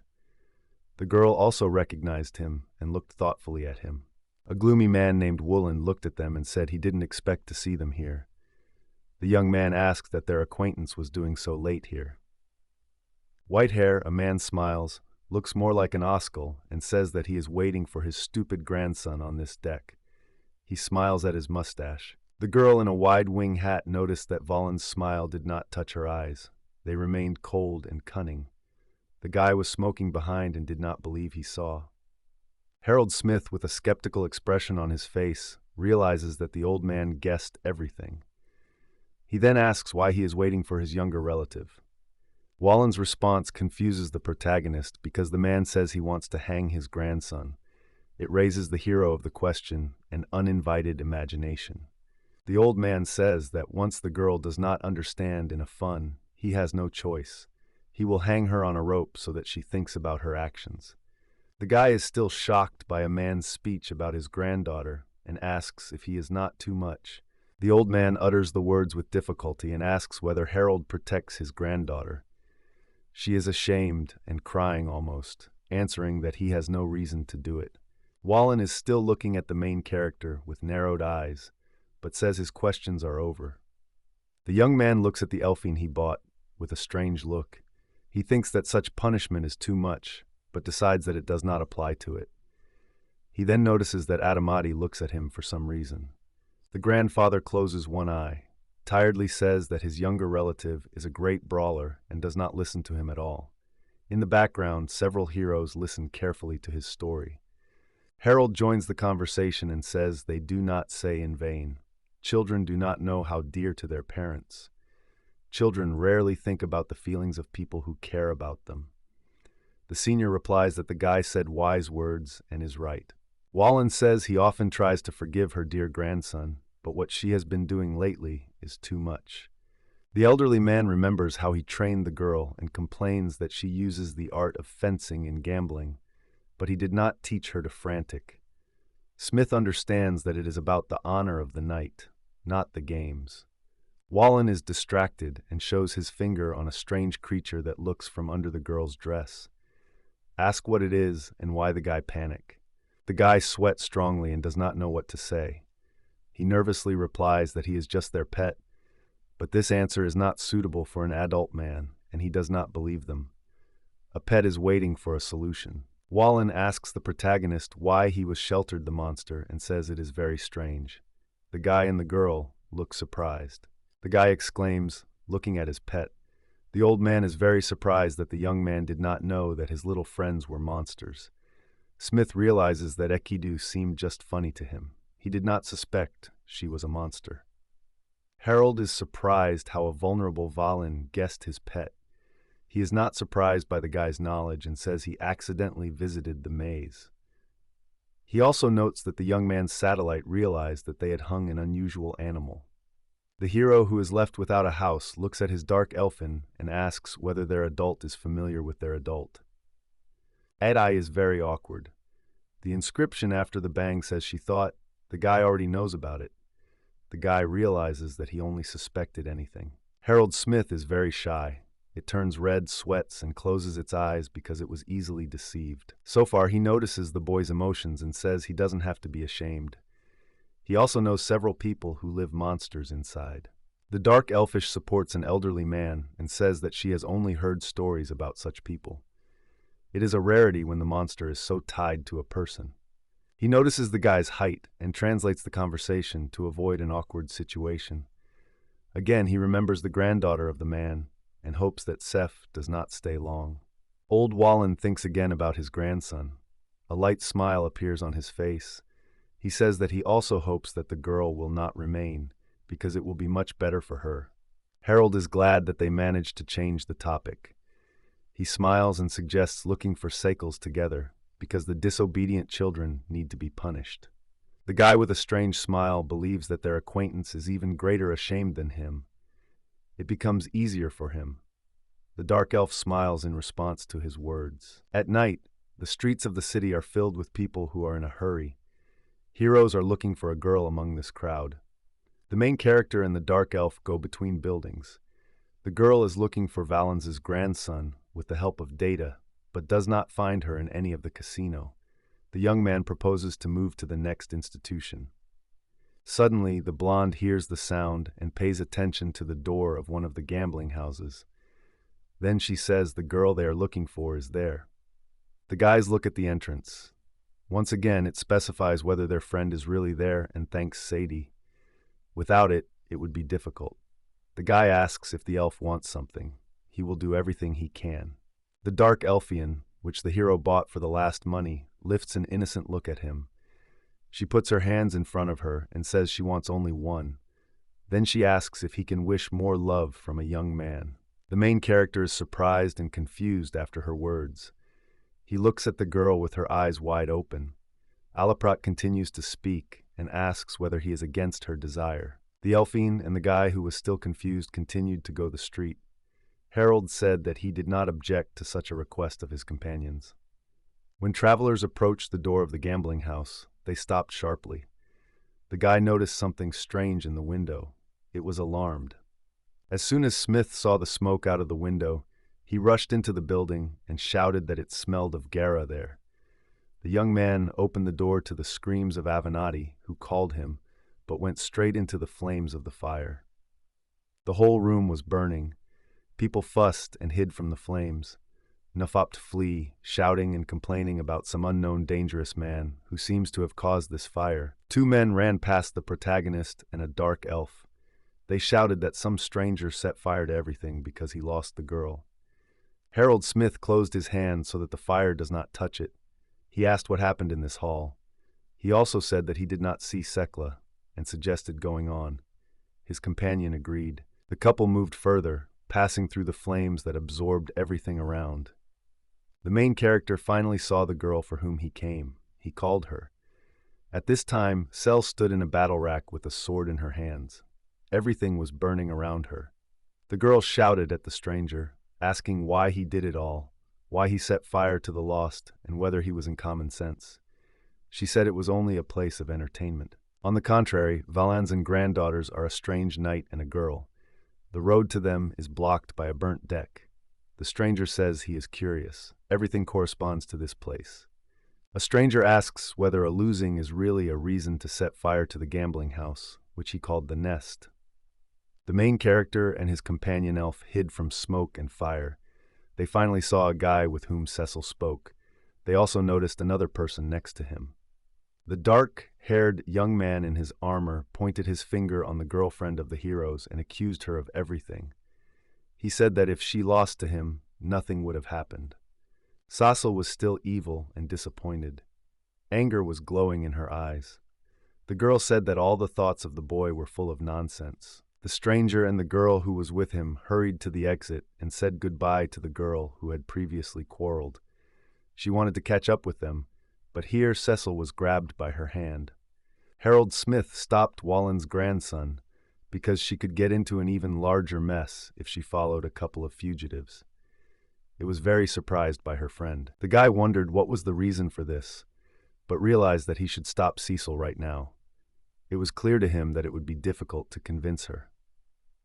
The consciousness of the younger relative Valen Zatamanin, but even in such a state she says that he should catch up with the stranger who lost her. The main character is very surprised when the girl faints in his arms. On the contrary, a few young boys and the girl fainted. Ati stands and watches what happened. The girl changes her gaze on indifferent and says that Seth could faint because of severe excitement. The dark elfish closes the eyes and says that their girlfriend's condition is beneficial for them. They will not spend time to be persuaded to leave a game house. The protagonist holds a girl who has lost consciousness and asks her companion whether he has a relationship. Blonde elf looks away, looks very innocent, and says he does not understand what it is about. The girl he purchased, Harold puts her hands in front of her and slides the flames. It frees them to get out. At the same time, she says that they are going to leave because there is still fire around. The young man follows the dark elfish. He carries a girl who is still unconscious. He says that Adi was right, and he probably seemed to be strange. The boys go to Wallen. She rejoices that her granddaughter returned and thanks to the heroes. But an elderly man asks why the girl is unconscious. The guy begins to explain everything from the beginning. The face of an elderly man is thoughtful. He listened to the story of the heroes and said he understood everything. Now it is clear to him why the whole city is excited. Cecile was planted on a bench because she has not yet come to her senses.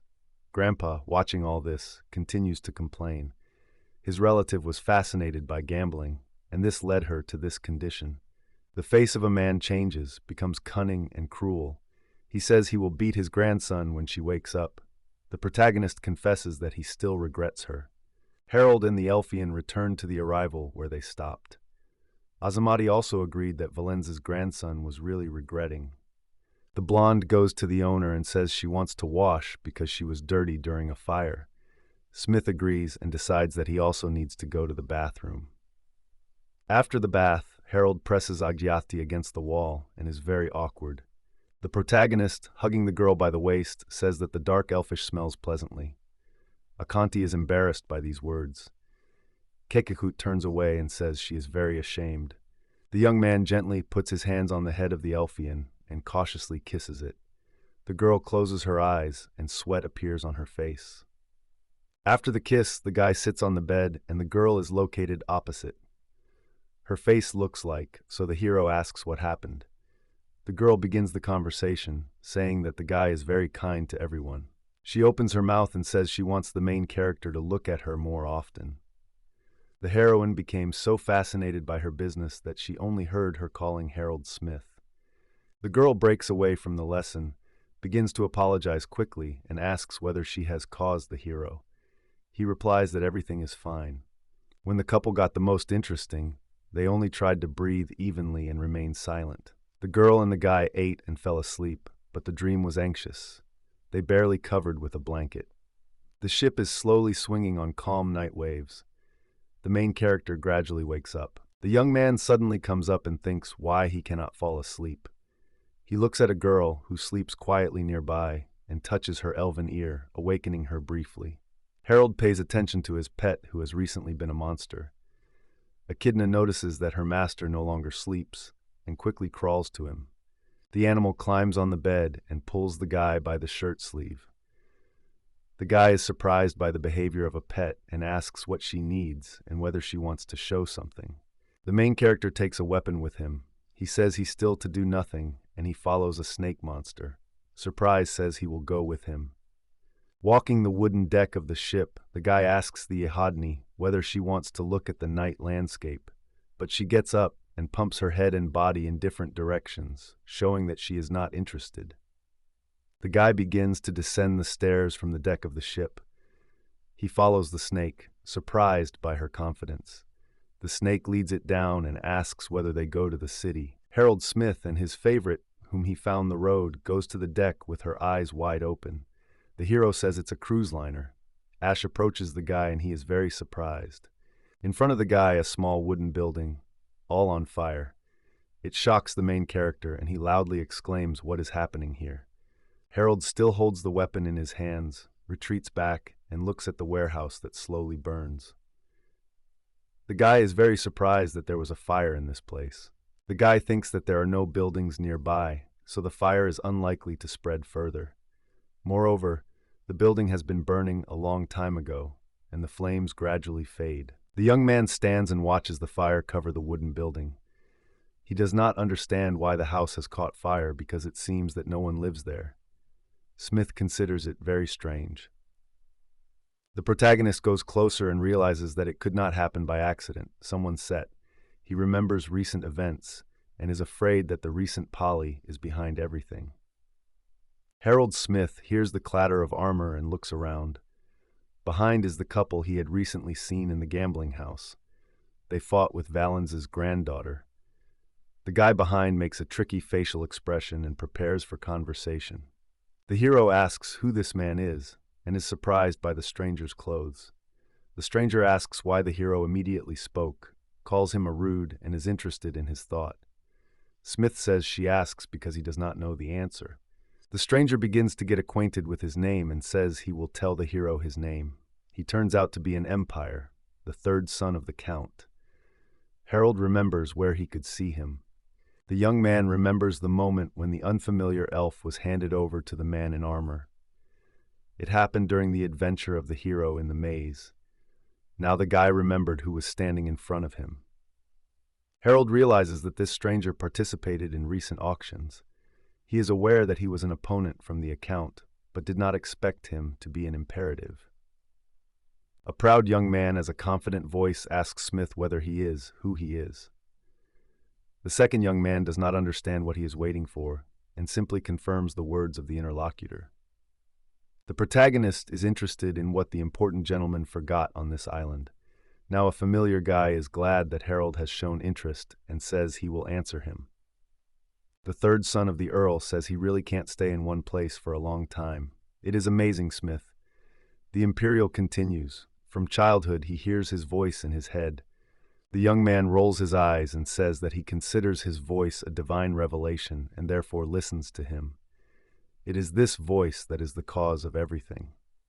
The son of the Count complains that because of his peculiarity, he had to leave his native empire. But it has no reasons for complaints, because the father financially supports him. Therefore, he does not miss anything.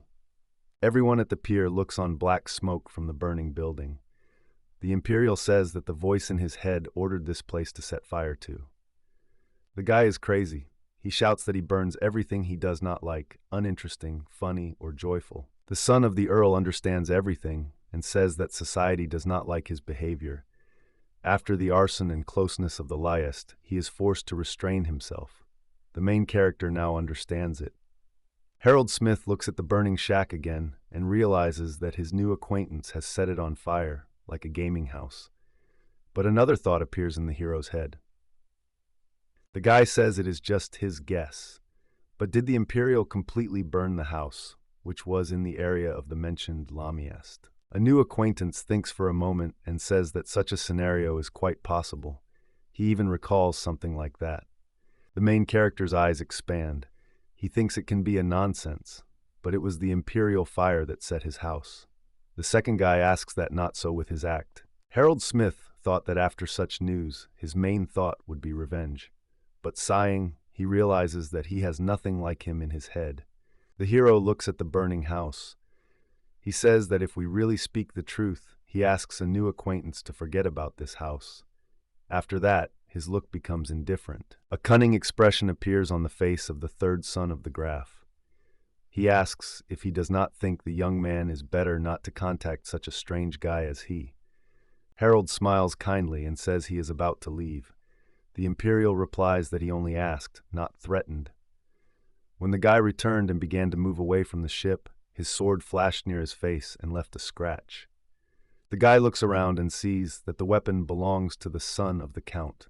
He stops the main character and asks whether he really thinks that he will be released alive. The Imperial, with a crazy smile, says he will have problems if the guy tells something to someone. Smith turns his head and makes an innocent appearance. The guy bleeds the wound on the cheek, but he does not pay attention to it, and stuttering says that he will not tell anyone. Holding the sword in the face of the protagonist, the third son of the Count looks at him from above and says he does not believe him. Harold's new acquaintance remembers the famous proverb that the dead do not speak. He also promises to find a girl who saw Harold in the gambling house.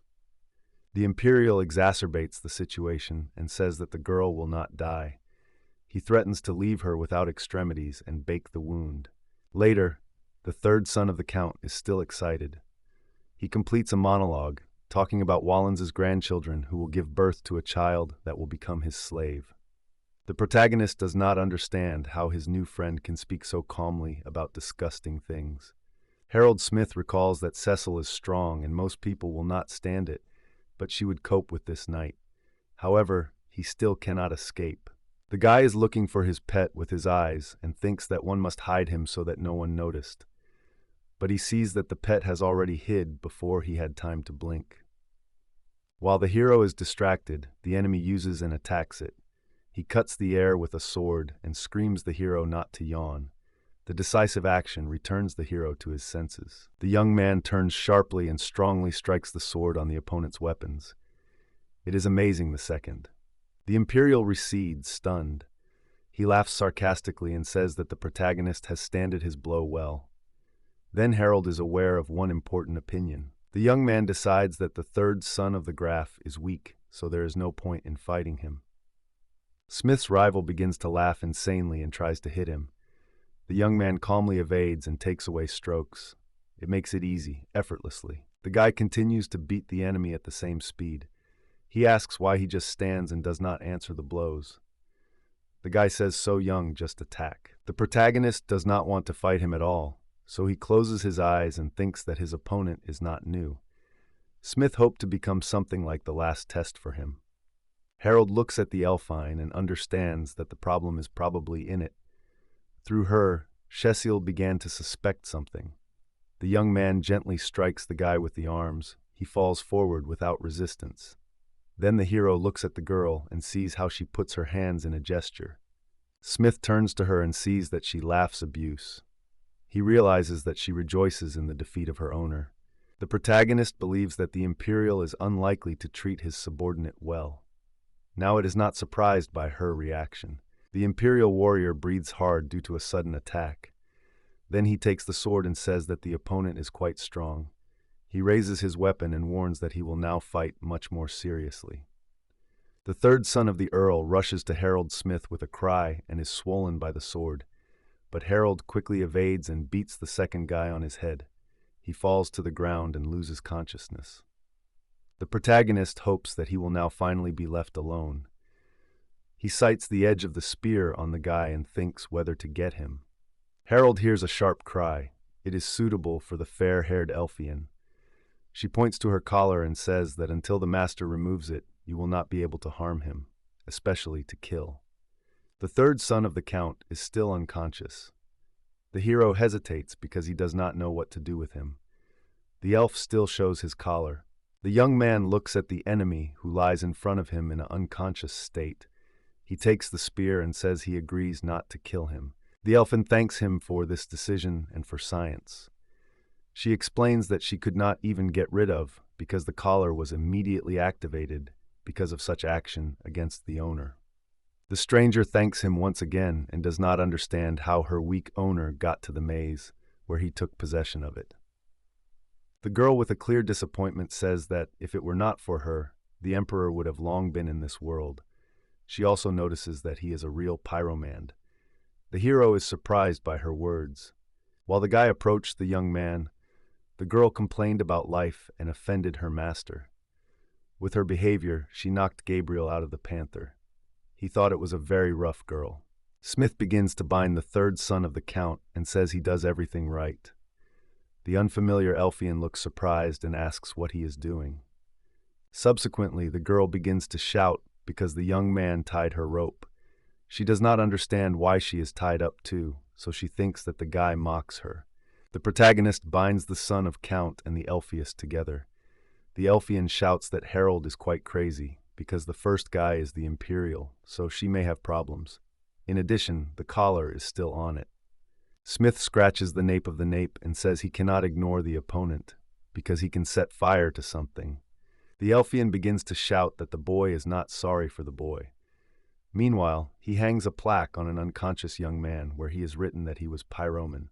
The girl still calls him inhuman. Harold Smith went to the ship. Behind the scream of the Ellen, he is not as good as he wants to give up. She was still shouting that he would be instructed to feed animals so that his life does not seem easy to him. The guy sees his animal run to him, allows her to climb on her shoulder, and says they have decided so. In the morning, the ship was quiet, and suddenly a loud, girlish barking. Cecil is in an indefinite state. A girl with tears asks her grandfather what he does. She says you can't deal with your favorite granddaughter. Wallen's relative complains that an elderly man uses his skills unknown why he in some games. The man replies that she is walking unknown where, and it is also unacceptable. The girl is very embarrassed because of the situation in which she found herself. She looks away from her grandfather and says he misunderstood everything. She likes good people, not who knows who. Wallen was surprised and angry with her response. He claims that his younger relative was fainting yesterday. The old man says that the girl is lucky because she was found by their friends. He adds, if other people were found, everything could end much worse. The girl is frightened by his words and asks whether Harold Smith really brought her. The man is very indignant and quarrels. The main character hears the quarrel of relatives. He listens to the elderly man, says his grandson is very foolish. She is bad not only as a person, but also as a fencing officer. The young man believes that his grandfather had a promise and really hung a girl who did not obey him. He hears the scream of Chisel, who says his grandfather is as stupid as she is because he is shouting at her now. It outrages the guy. The protagonist, whose shoulder is still sits, is tired of adventures, squeezes, and thinks a little more sleep. The guy asks one of the sailors when they sail on the continent. He replies that there will be another stop on the island. The next stop in 2 weeks is it. Smith thanks and understands that they are already on the road for more than 20 days. Harold relies with crossed hands on board the deck and realizes that there has been a lot of happening during the trip. But he could not imagine that he would meet Polly of his house. The young man bows his head in his arms and looks in his wicked. He remembers the words of the sailor of another stop. Smith hopes that this time everything will go well. A young guy and a girl with an elven appearance look at the residents of the island where they stopped. Residents look like cats, but go on 2 paws. Herod notices that these animals are very smart. The dark elf agrees and confirms that they understand human language. These creatures seem to live here. The young man admires animals that understand humans. His satellite says they are completely different than semi-people. In fact, such creatures rarely happen. The protagonist hears the voice from below and is very surprised. He listens to the question of whether he needs help. The guy sees a cat-like creature in a jumpsuit. She asks whether travelers arrived from the ship. Asks not to worry. Says it's a beautiful island. There are many shops here. Therefore, he advises them to buy something for themselves. The couple says goodbye to a cat that chews fish given to a new acquaintance. The guy is still surprised that the animal is really able to speak. Travelers carefully watch life on the island. They see the cats quietly fishing alone or helping each other if the prey is too big for them. The young man is surprised by the events on the island where they arrived. Then he hears the elf who came with him calls him. The main character is met by a resident of the island. He puts his paws in front of him, welcomes travelers, and offers his guides. He says it is quite inexpensive. The cat continues to talk about the benefits of his proposal. The guy asks if it looks like a walk known. The stranger nods confidently and says that she will also show secret corners. The young man asks how much such an offer costs. The cat thinks for a moment and asks what he thinks of payment of $3,000. The island's resident looks inspired.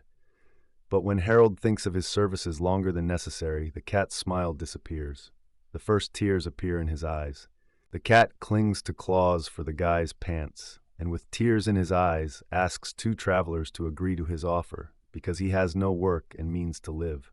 He also says that they are allowed to stroke his tummy. The words of the creature are surprised by Harold Smith, and the dark elf rejoices. She even asks whether you can stroke the tummy. This is a question of a girl who travels with Smith, is surprising, but Eddie simply shrugs and advises him not to pay attention. After a short reflection, Harold agrees to the cat's proposal.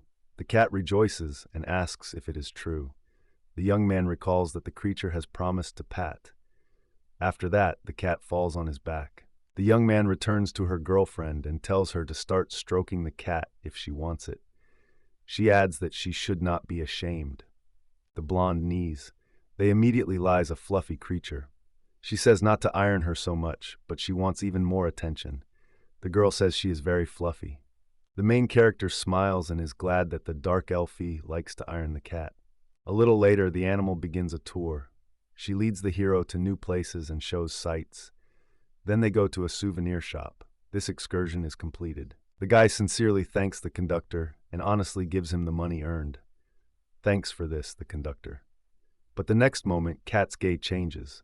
The new familiar couple is wondering why the snake travels with them. He is surprised that she is a monster and asks if monsters can be friends with people. The main character was frightened and grabbed his cat.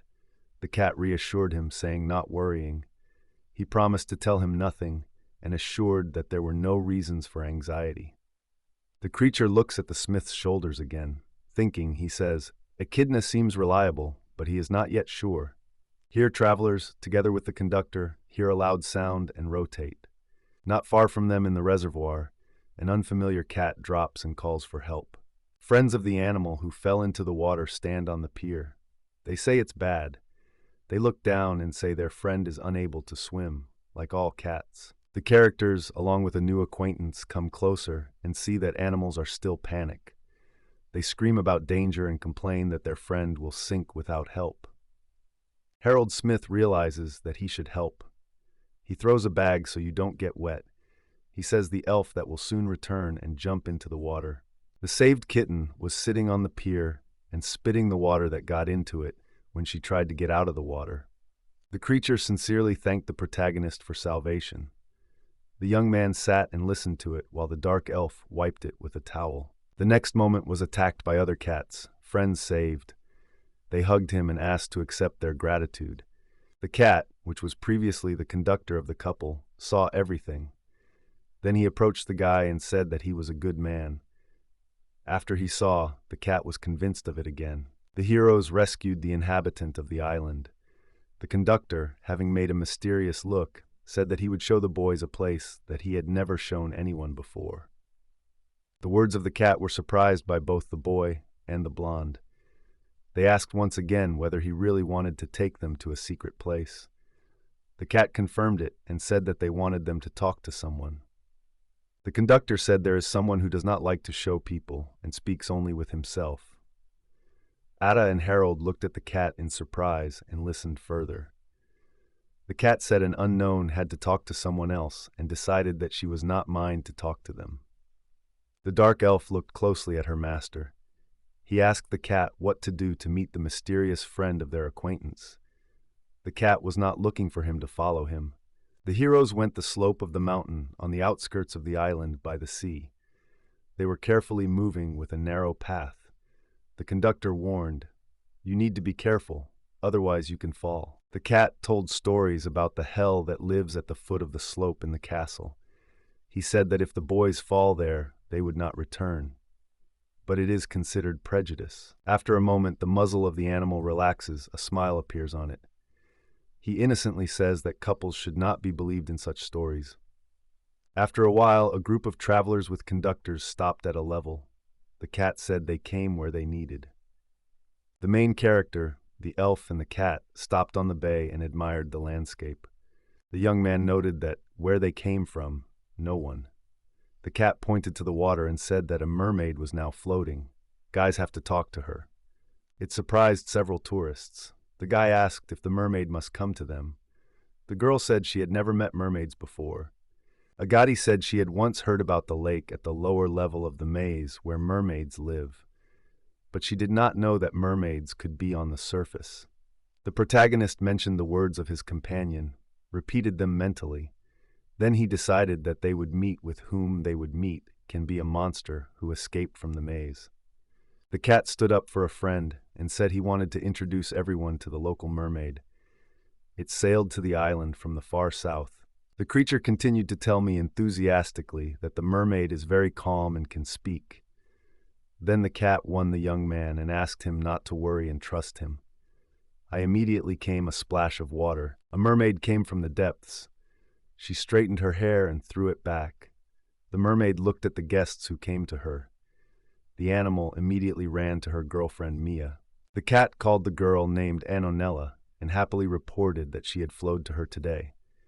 The girl, sitting on a rock, agreed and said that she thought about his arrival and the weather was quite good. The next moment, the mermaid looked at the strangers and asked who they were. Her friend replied that he was his guests. The characters were numb, seeing the mermaid for the first time. The cat said he considers them good, so he brought them here. Anna and Ella replied that they understand his reasoning. The girl with his tail turned out to be polite, greeted the guests, and called her name.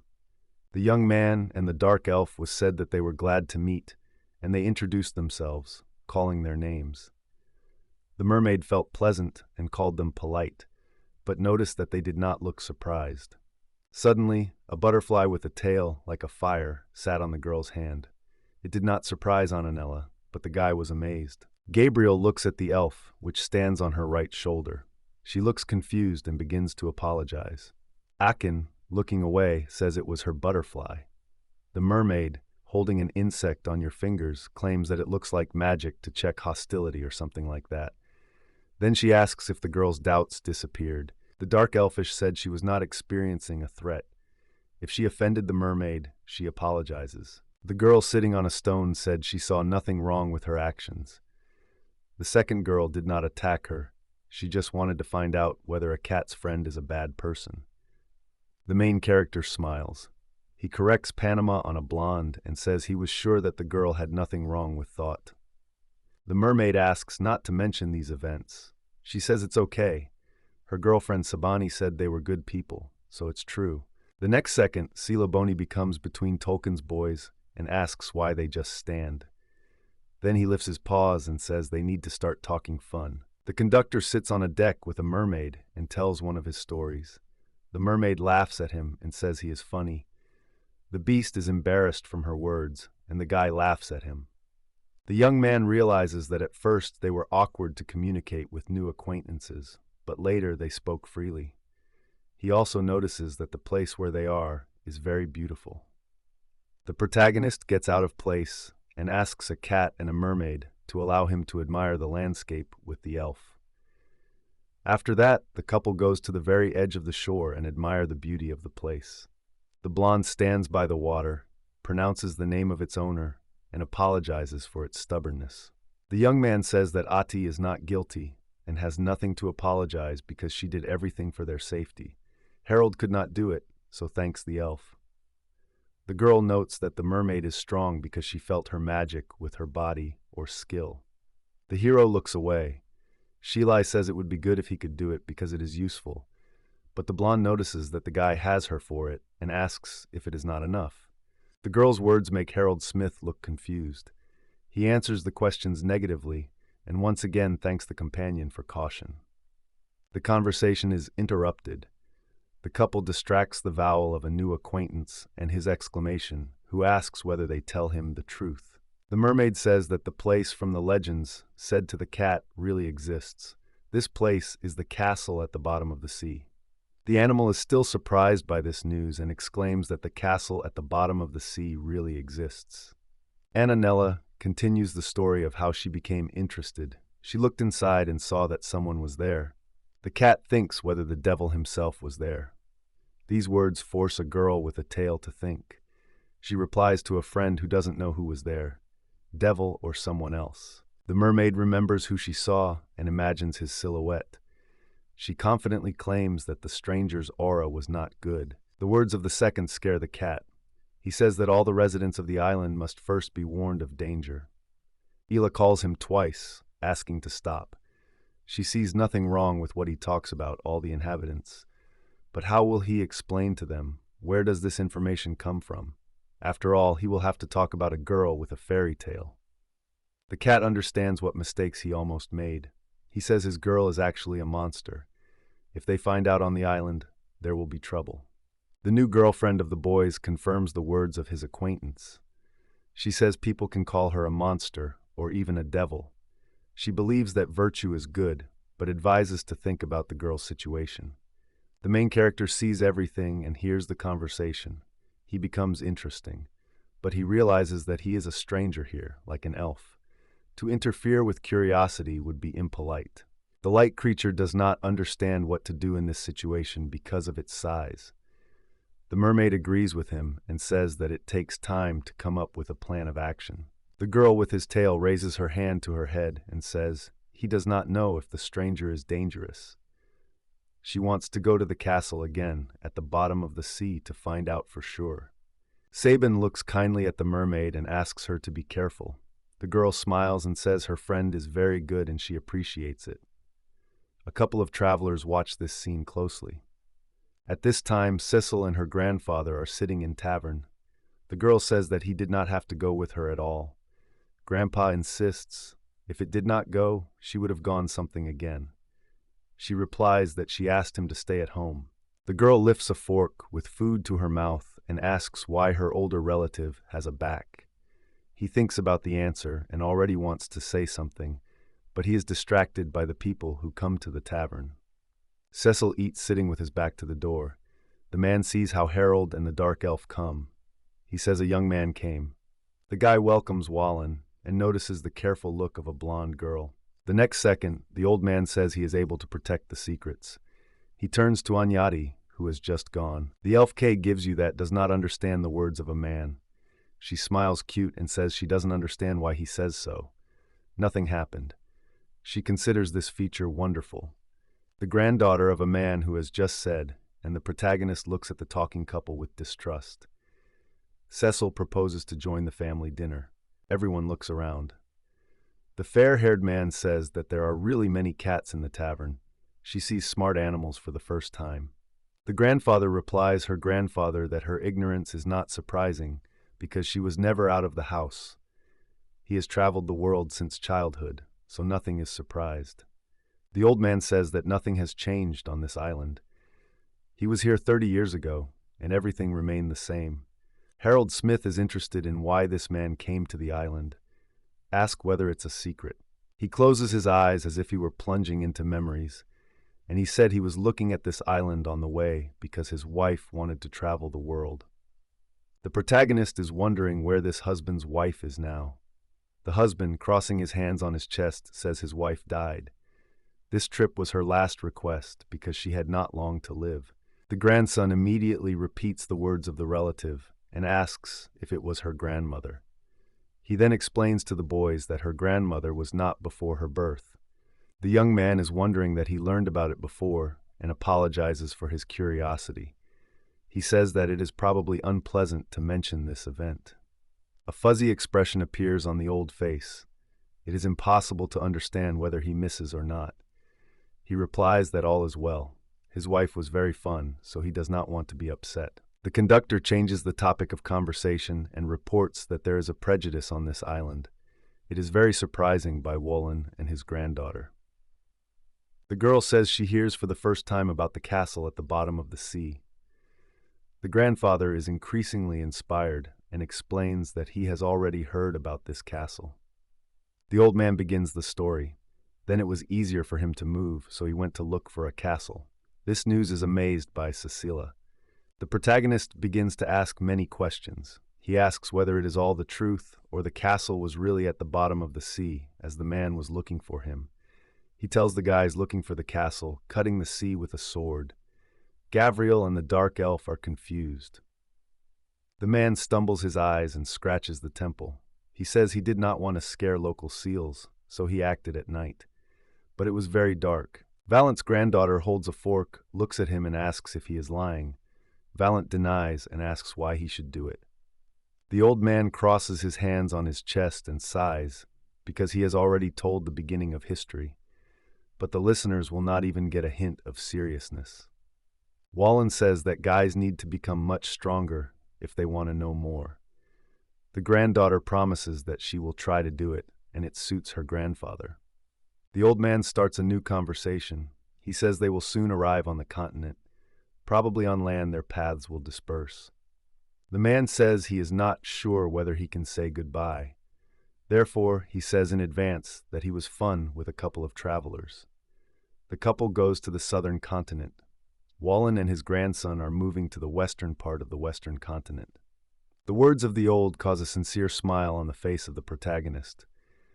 He thanks the little family for everything and says that if fate allows, they will still meet. Cecil is drawn and says that she is unpleasant for her because she really liked Harold.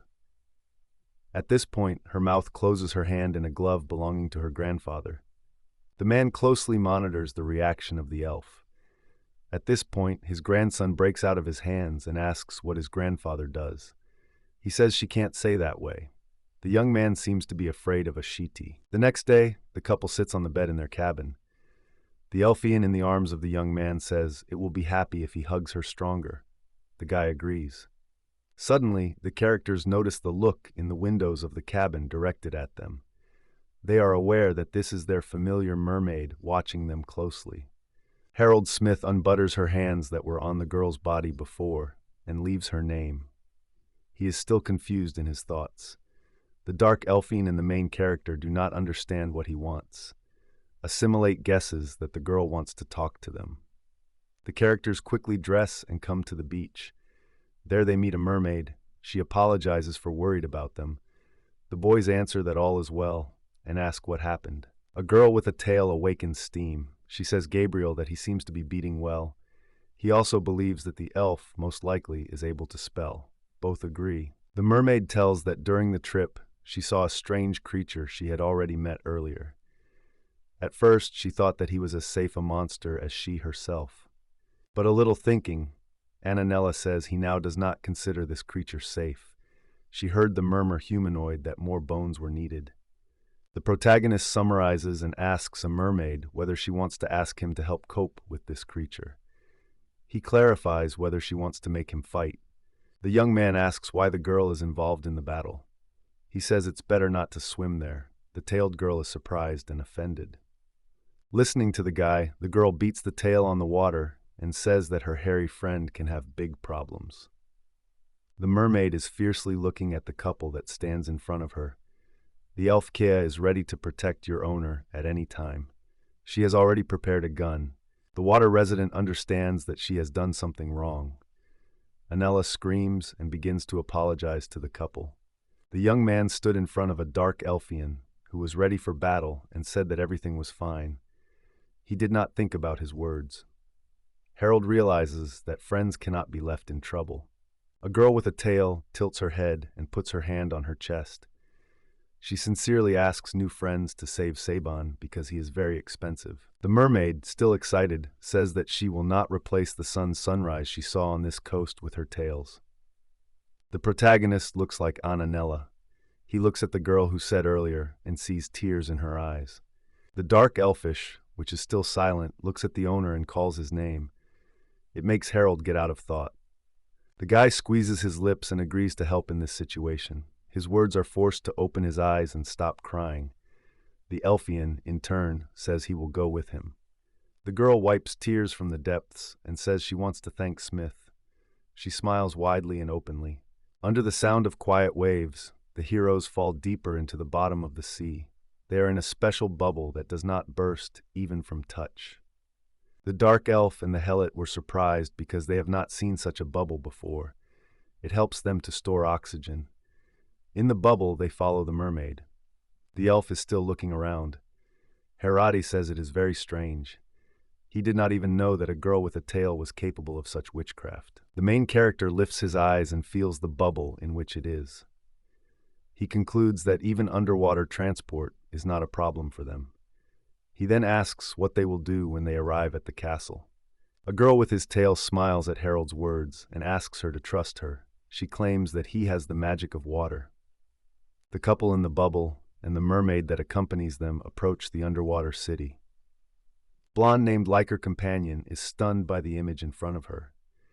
The dark elf realizes that it is a well-known castle below.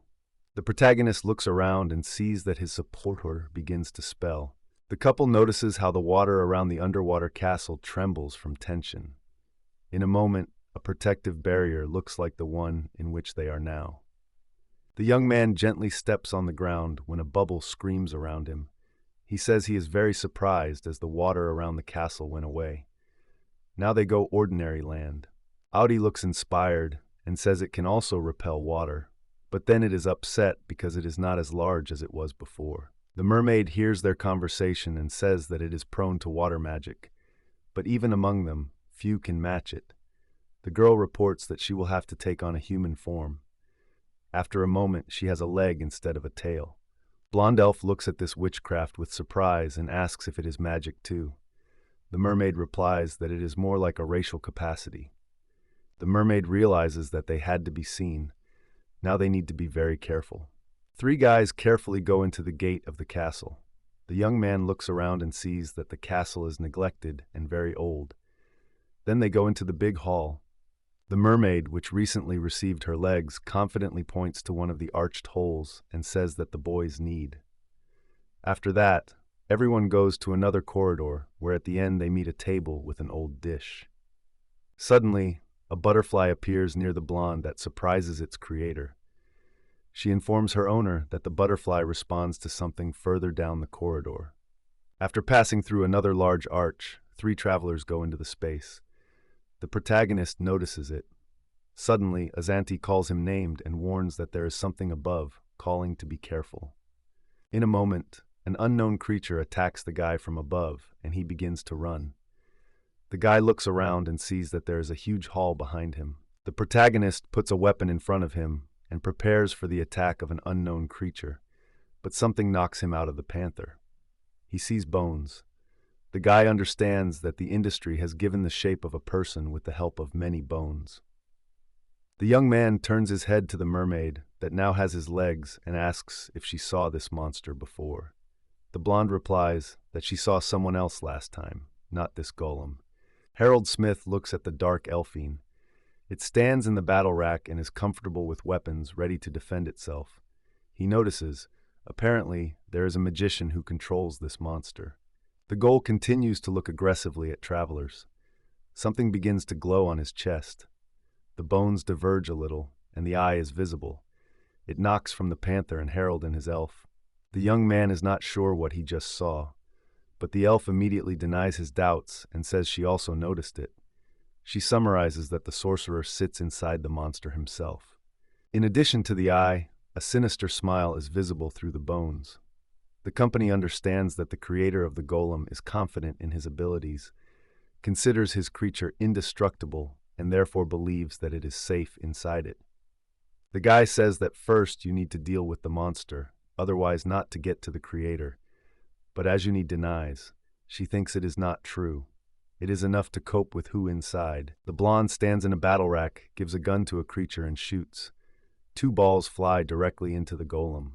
The bullets fall into the hole, from where the eye and the smile of a stranger peeked out earlier. The ghoul begins to break up. It is amazing the main character and the former mermaid. When all the bones fell, a man appeared in front of the company. He kneels and holds on to the places where the elf arrows were hit. She releases weapons and believes that she has done her work. The young man looks at her with surprise and says he is surprised by her.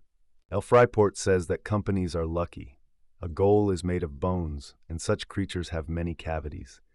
The young man is still shocked and asks whether it is the end for this golem. A rustle that interrupts the monologue of the Elfie in a minute. It rotates sharply and raises a gun again, ready to shoot at any moment. The main character is very surprised by the girl's behavior and asks what happened. She replies that she was probably wrong. A crazy stranger looks at a man and two creatures.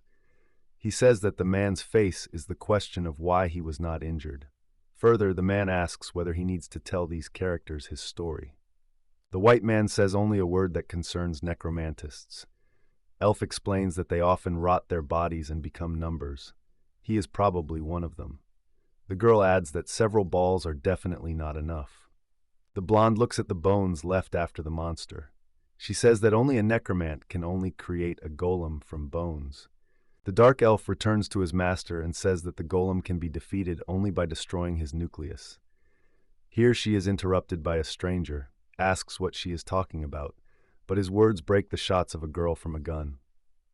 The stranger who was in Gala all this time easily evades the balls, straining only the muscles of the face. It is amazing the main character because he reflects the balls. Men look surprised and a little frustrated. He complains that he was declassified and says it is not interesting. Then he looks at a bunch of bones and claims that he is clear. A gray man looks at girls and asks one of them why she understands magic. Then he remembered what he thought earlier. Why did the water go so suddenly? The stranger, standing among the bones, says that this castle has been lying on the bottom for over 300 years. He thought it would always be. But in the last 30 years, there has been a lot of interesting things. The man continues the monologue and tells the heroes that once in his memory the sea was split in half, and they were strange but strong people. The stranger shows his hand on 3 people. They are surprised by the words of the old man. The main character remembers Walla and the story he told at lunch. She thinks about how he cut the sea in half and doubts whether a man had a right person when he spoke of strength. A crazy smile appears on the stranger's face, his eyes flashing in rage. He says he decided to join the entertainment and he did not need tools. After that, he seeks confirmation of his words in the views of travelers. The man spreads his hands and shouts that he needs more bones than he has now. The guy has an understanding in his eyes. He is aware that the legends he heard on this island were true. Harold looks on a bunch of bones from the monster and notices that the column consisted of bones. Looking at, he sees that cat bones. With anger in his eyes, the guy understands that many deaths have done some crazy. After a short pause, the man decides to tell his friends an interesting story. The gray-haired stranger says that the castle was initially built of ordinary materials. Then, with a crazy smile, he adds to his taste. Travelers are viewed and do not understand what it is about. Suddenly, the floor and the walls around begin to move. Heroes lose coordination. Mermaid in a panic. She asks what is happening and why the castle suddenly began to move. She looks at the hero and realizes that he has already understood everything. The man is pleased with the impression of everyone. The crazy stranger says he restored the castle himself using the bones he got on his own. He boasts that made the walls, floor, and ceiling of bone flour of his own production. He wants the characters to understand it. None of the travelers remained indifferent to his words. The castle is slowly detached from the seabed, from which hands grow. The faces of the characters are surprised because the stranger says he can control the castle as ordinary gallium. The building rises higher above the ground, inside to hear the crazy laughter of a man. He says Gabriel, elf and mermaid came very on time. At first he will kill them, and then everyone else on the island. Gray crazy shouts that the bones of the heroes will be a great material to strengthen its castle. Thanks to them, he will erect an inviolable fortress. Then he clicks his fingers. After a loud click, the man says that his observation at the bottom of the sea is completed. It is time to have fun in the outside world. At this point, his warriors begin to grow from the pile of bones left over from the golem. The stranger enjoys his power and announces the beginning of the second round. He says these enemies are much stronger than the previous ones. The wars he created now are very strong and almost invincible.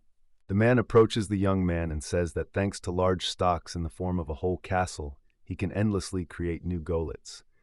The protagonist is amazed, but here he is approached by a voice. The guy sees that his dark elfish stands in front of him with a charged weapon. She says these golems do not have a nucleus, so they can only be stopped with complete destruction. From the girl's face, sweat from tension flows.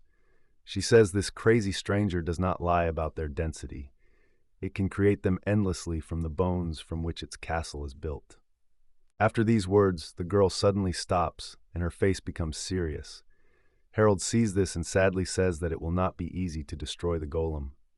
The protagonist notices that Ati is rarely so gloomy. The situation is really very serious, and the enemy is dangerous. After that, the golemen begin the attack. The guy begins the battle with the destruction of the head of the first gulma that attacks him. He sees that the body is absent, but after a moment it recovers. He understands that these creatures will not end. The blonded Elfian shoots all monsters approaching. She also tries to hit a strange stranger who complains that she is constantly missing. The protagonist bends to avoid a monster and notices that the castle continues to move and approaches the island. He looks at his spear, from which the pieces are already broken, and thinks that the spear will quickly break in such a fight. The mermaid escapes from creatures that attack it because it has no weapon. The elf jumps sideways, evading the arms that stretch to it. The castle moves and almost swims to the island of cats. Harold looks evil. The castle moved to the island. The golems did not stop attacking. The protagonist reflected from them, but the forces gradually ended. Harold mentioned that his summer friend is now on the island. If they cope with a necromanta, a friend will notice something strange and solve the problem. The guy realized that if a huge bone castle gets the island, there will be casualties. They need to stop it right here and now. Continuing the battle, the young man thought how to stop it now. The essence is very persistent. They are not visible end. If his spear breaks, it will be difficult to fight the ghouls alone. The protagonist understands that it is time to use secret weapons. He believes that it will instantly solve all the problems. But then the young man remembered that the dark Elfian asked him to do so no longer. She asked not to use it. Someone shouted during the battle. The young man turned and saw that he had grabbed a blonde girl and tries to pull her somewhere. The guy calls his bonyoir, looks at her with shock, but a strange man joins the conversation. He says he is already tired and it's time to end this fight. Then he goes sharply. Harold notes that the walls are beginning to shrink and he can do nothing with it. A crazy stranger laughs and tells the heroes not to worry. Their bodies will be useful for his business. He puts his hand on the elfine and adds that her body will be especially useful. A gray man licks his lips. He says the body of the dark elfski is very pleasant to the touch. He calls her beautiful. At this time, his goal touches her hands, legs, face, and other parts of the body. The man says she will become the most desirable corpse. It all ends with a crazy laughter of a stranger. What is happening is increasingly frightening the girl who was near the main character. Because of this, the hero's eyes open wide and crazy. The young man easily intercepts the spear and begins to cause dark force. It is very amazed by the elder and his comrades. Darkness is going around the main character. He's increasingly losing his mind. His hand holds the spear aimed at the villain. The guy is overwhelmed. Tears and blood appear in his eyes. The muscles of the face are clearly outlined. The mermaid notices that something incredible begins, and with interest he watches. The elf screams that the young man promised not to use such protection. The strength of the young man's amazing the older man. It is impossible to see anything around. The young man waves the spear so strongly that the spear that absorbs everything flies directly to the crazy stranger. The young man sharply opens his eyes and comes to mind. He does not understand where he is. It stands sharply and looks around, notices that he is on a familiar ship. He calms down for a while. The protagonist touches his face and checks his condition. He thinks that he probably lost consciousness. Once he is here, it's all right. Harold sighs hard and does not understand what happened after the battle. He thinks that he had again forced the friend to worry about him. Then he looks forward. The guy looks around again and does not understand how to describe what he saw. The left side sees everything black and white. This feeling raises a lot of questions from the guy. The main character in the shock touches his face. When he calmed down a little, he realizes that his eyes cease to distinguish colors. He still does not believe in what is happening. The young man understands that this is probably the consequences of using the skill, the all-consuming spear which he defeated the crazy and his army. The guy looks at the ceiling and tries to understand his feelings. He decides that he did not regret his act because he knew that such could happen to him sooner or later. Harold carefully sits on the bed so as not to touch the painful body. He understands that so on it is impossible. The consequences can be even worse. Looking at his hands, Smith tries to remember when he learned it. Memories return the boy to childhood. He realizes that he learned to fight evil then. In those days, his father was not injured. The young man remembers how the father said that even his father and son were different, so you should use this gift carefully. The guy thinks that he was probably born for this skill. The protagonist puts his hands on his knees and begins to doubt that this force cannot be controlled. He is sure that his father would still teach him, even if he denied it. The guy thought. From the door, a voice calling him is heard. It returns the guy to reality. The blonded Elfine is a little embarrassed and gently looks from the door to the room. She asks whether the Lord is all right. The young man rejoices that she has come. He is pleased to see her. The guy sees that the girl does not dare to go to their room, smiles sincerely. He carefully sits on the bed and says that everything is well with him. The girl puts her hands in prayer, embarrasses and closes her eyes. She says she is very glad because her master is all right. The Elfian continues to ask the guy and asks whether his ability to own a weapon is so skillfully and is the trump card that he mentioned earlier. The guy agrees and says it is. The blonde girl sits opposite Harold on the bed. She complains that she first saw his weapon in action and realized that it was a very dangerous force. She had already told him that it was better not to use it in battle. She forced him to promise it. The dark elf lifts an alarming look at the young man, looks from under the chub and, holding back emotions, asks to keep promises in the future. Sincere care, the guy cannot disagree with her. The girl, hunched over, points his finger on the young man and says that if he breaks his promise, he will be very bad. Then she asks if he understood it. The protagonist considers this behavior to be cute. He puts his hand to his face, closes his eyes, and says that even in a critical situation, he will look for another way out. He says he doesn't want to die early. The next second, the guy recalls what question he worked before his distracted elf. He asks her to tell what happened after he used his skill. She looks around and begins to mention. The dark elfish says that a young man destroyed all the golets with one blow and struck a huge hole in all the walls of the castle. With his power, he was very surprised by the mermaid and the girl himself. The guy fainted because of a strong blow. Ati dropped nearby and checked if everything was fine with him. The second girl was surprised that the castle was punched through. The Elfian ends the story and says everything is powerful. The underwater castle stopped and the necromantic disappeared. This news is very pleased with the young man. Godini says Anella wants to thank him. When he recovers, he needs to come to the beach immediately. When the young man was fully recovering, he came with an elf to the beach. They were already waiting for a familiar cat and mermaid who were happy about the meetings. Old friends began to discuss something in a whisper, and it worried the couple who had just arrived. The next moment is what the couple did not expect. Sabon and the girl with his tail are at the same time worship and thank their rescuer. The guy is embarrassed and says he should not thank him because he just helped a friend. But the kitten replies that he deserves this praise.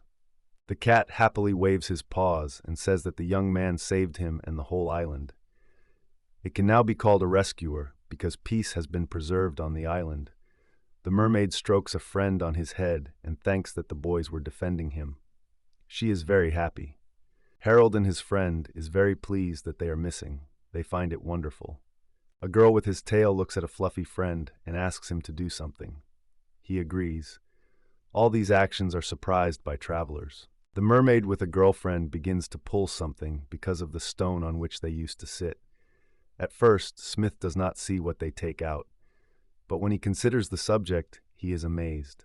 The girl of a strange appearance stands in front of everyone. She is dressed in the shape of the magician. Her eyes are closed.